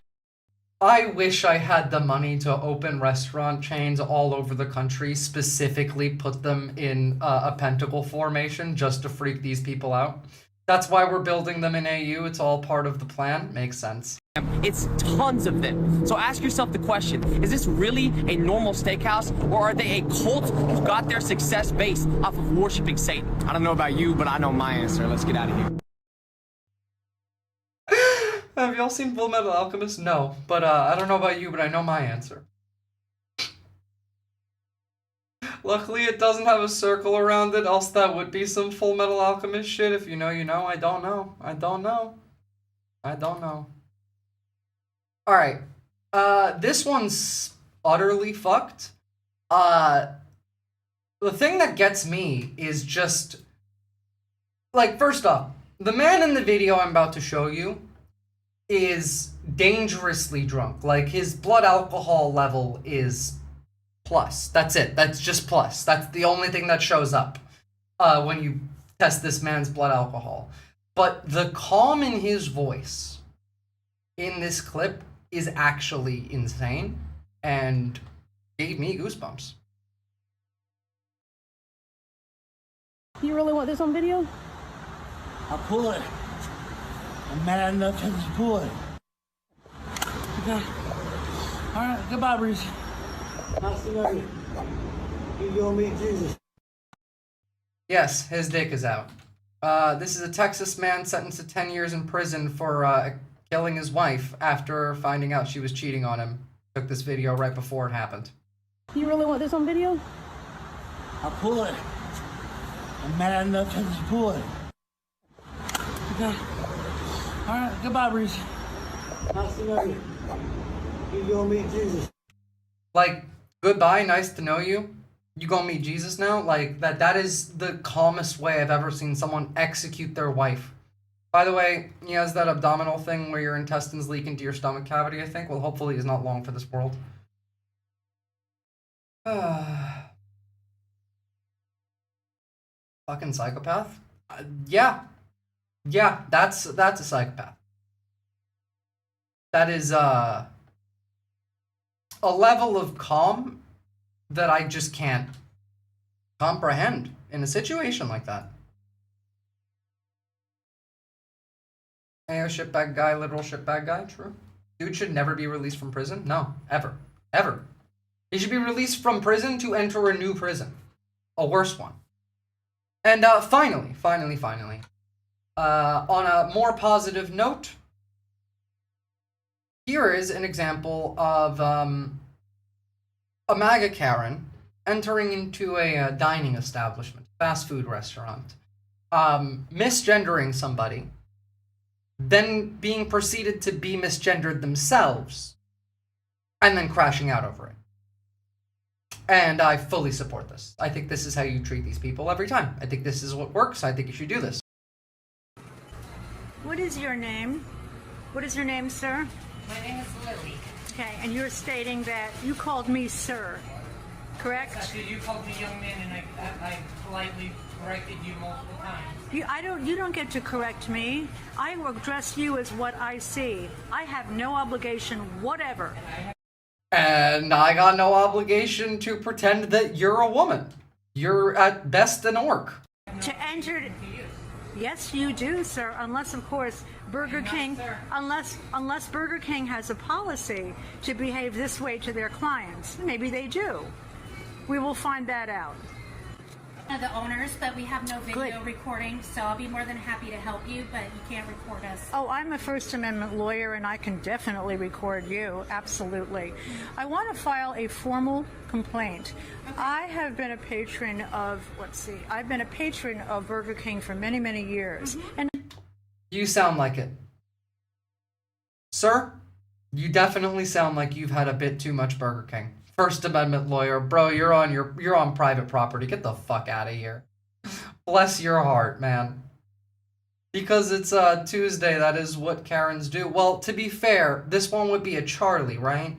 I came here, I always receive nothing but excellent service, but I came here today, I had a coupon and I ordered what I ordered. And one of the things was accidentally left out, not a problem. I came back around to get it, and I thanked the young man who waited on me, and I said to him, "Thank you, young man." When I did so, when I came back... A lawyer with coupons, I know. Sir, this is a dining establishment. Go somewhere the fuck else. See, if we have to have Nazi freaks, I just ask one thing. Let me punch people like this. Hell, I'm not the one saying you can't. I don't get to decide the rules. I don't. Don't ask me. I can't give you permission. Screw the phrenology, they're all Starbucks customers. I don't need to see this gentleman speaking to know that they think that Starbucks is the best coffee. The second time, he became very angry and he said, "I'm not a young man." Okay? I said, "Sir, I call you what I see." He said, "Well, in that case, thank you, sir," and shut the window. Now, I am clearly a woman, and I have... I see no such thing. To me, like, I don't know. The person you were calling sir looked to me like a woman. You look and sound like an orc, so I don't know. This little boy sure is acting like a bratty kid named Brady. I know. I have no obligation, as you know, ma'am, to call him whatever he thinks he's supposed to be called. And I cannot imagine that Burger King has a policy that when their customers have this sort of an interaction and they're supposed to be... I can't speak for Burger King, but I know in Australia, Hungry Jack's has a policy where I would take that person's hand if I was working the register and I would shove it into my pants, but on the back end, and then wipe my anus with it. We responded to angrily and on purpose called sir and yelled at because he did. Well, I did that to you because you called me the wrong sex. Is that Burger King's policy to treat their... I will have a conversation with Miss Lily, who was the young lady that was in the drive-thru. She is not a young lady. You're free to think. You're free to think she is, and I'm free not to. And I will address her because we do not condone being rude to our guests. So you're right. So that was inappropriate. Her retaliation because she was upset was inappropriate, and I... Fuck you. I would quit. The manager is not based. The retaliation was not inappropriate. It was beyond appropriate. The only based manager would have instantly kicked this man out of the restaurant. Get the fuck out of my restaurant, sir. We'll address that, okay? Thank you. I'm glad to know that your policy is not to insult your... No, the manager's not in a tough spot. It's a Burger King. They have so many fucking customers. I think the manager is defending the employee. Yes, but in a way that just continues this forward. Like, you need to stand up and be intolerant to tolerance. Losing a customer as a Burger King, one customer, is not going to put you out of business. Losing your employee is going to hurt you more. And I would quit if that was my boss. Yeah, our policy is not to insult, but we just hope our guests don't insult our team members either. See, hope? No. No. If our guests insult our team members, they are barred from the premises, is the answer that you give. That's literally how it works in everywhere else. Hell, like, in where I live, I went out to town a few months ago, and it's like 2 o'clock in the morning, right? All of the clubs are shutting their doors. I'm standing outside smoking a cigarette, waiting for like an Uber to come get me and drive me home. And there is a McDonald's across from where I'm standing. And on this street, where all of like the clubs and shit in my town are, oftentimes people go to this McDonald's after like the clubs close. There is always cops on this street. In fact, like oftentimes the cops that are specifically on this street are the ones that are kind of much happier to beat up people. You know, the less nice cops. Not always, but oftentimes. And, like, I've just seen drunk people wander into the McDonald's and start tapping the machine. Machine doesn't work. They get a little bit too loud while asking for help to the staff. Cops come in, instantly throw them in the paddy wagon. Like, you just got a little bit too loud while ordering your food because you're angry that the machine didn't work and you're drunk. You're in the paddy wagon. You're spending the night in jail. That's here. What? Like, take that a step beyond. Now you're entering into a building. You're harassing and threatening even one of the employees of this, like, establishment. Yeah, no. You should be barred from that building. Still, managers can order trespass people too, not just, like, the franchise. That too. I just checked Burger King's internal policy to obtain a BK franchise license, and they are obliged to protect their employees from customer harassment. Kind of base, not gonna lie. Like, given the default that rules. Yeah, no, that's actually pretty base. So actually, this manager wasn't even abiding by their own company policy. Because that's company policy, is defend your workers. I do like that the Karen by the end became a civil rights lawyer. Well, of course, you know. I beg your pardon, madam. Do you find that I insulted this individual? Paddy wagon is racist against Irish people? Is it? Like, I could see how it could be. I just didn't really know the context that it would be racist in. She was fighting for gender rights. Ah, yes. You know, just like J.K. Rowling. Not, but I'm going to ask you to leave because we do this as private property. Yeah. I do have the right to ask there you to go. That's cool. One more thing, ma'am. Who is your director? To whom do you report? I'm the owner. I'm Kimberly Yeah, I own this place. Now get the fuck out of my establishment, cunt. Buyer with Kansas King Inc. Kimberly Buyer.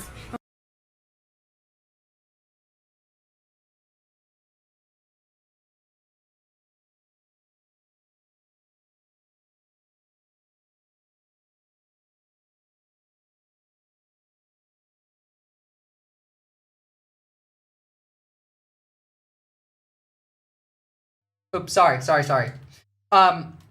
I think she's doing genuinely well. I see what you mean, Buncor. If this was last year, sure. If this was last year, I would be applauding this woman. That would be doing genuinely a great job under the circumstances in the scenario that we existed in. We do not exist in that scenario anymore. We are now in a very different one. And that is not enough for me to say, like, very well. That is bare minimum by today's standards. Last year's standards, very well. Price went up. This is bare minimum by today's. A petite, cute girl out at 2 a.m. Hope you have men friends to watch your back. I could put most of my men friends on their ass.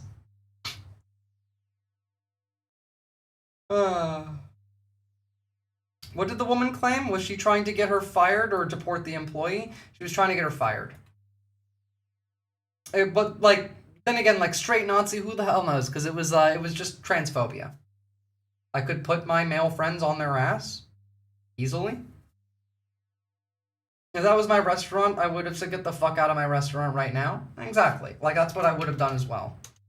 Again, like, by last year's standards, not too bad. Today's standards. Also, why did the Karen assume the person was trans? Because these people see trans people in the trees? Like, I'm not kidding. Like, it is Vietnam for them. They are hallucinating trans people with blue hair, pink hair, nose piercings in the trees, watching them. Like, genuinely, think about what we know about MAGA brainwashing and tell me that you can't see a reality in which some of these people actually physically see the transes in the trees. Master Ken's technique said should have been used against this orc. I agree. You literally can't be fired from the place. Shouldn't be. So you have to do the fox defense to your male friends. Got it. No. See, the fox defense is if they both have knives and they're coming at me from different directions, these wouldn't get the chance to get the knife out. I will not lower myself because a Nazi said so. Ever. True. However, I will fuck with the Nazi until they cry, because it's fun, and I enjoy it. It's one of the very, very, very minimal bits of joy we have left on this planet, and that is making the snowflake Nazis cry. Don't lose it. Alright, let's see.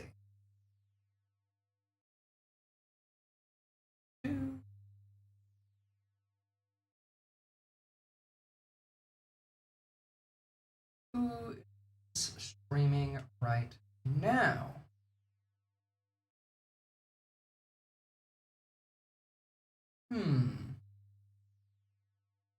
Freak behavior? That's true. She didn't show signs of Nazi behavior, more so just other default narcissistic, horrific person traits. Well, again, like, I just kind of assume that if you're gonna go with, like, the general MAGA rhetoric, broadly speaking, you probably are willing to go into the MAGA rhetoric less broadly as well. Would be my guess, at the very least.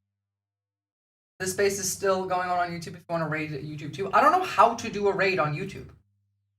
Like, I would love to, but I don't actually know how to raid on YouTube. I know a lot of lib wine moms who are like this. They're just fucking horrific people. Goddamn. On YouTube? Yeah, well, you can raid on YouTube. I've been raided on YouTube before. I just don't know how to do it. But go and check out this space, and go drop them a follow. I will be doing my show there tomorrow. Drop a like on the stream. If you wanted to send me a dono, you can do that through this link so that Twitch or YouTube won't take half the cut. Same with YouTube.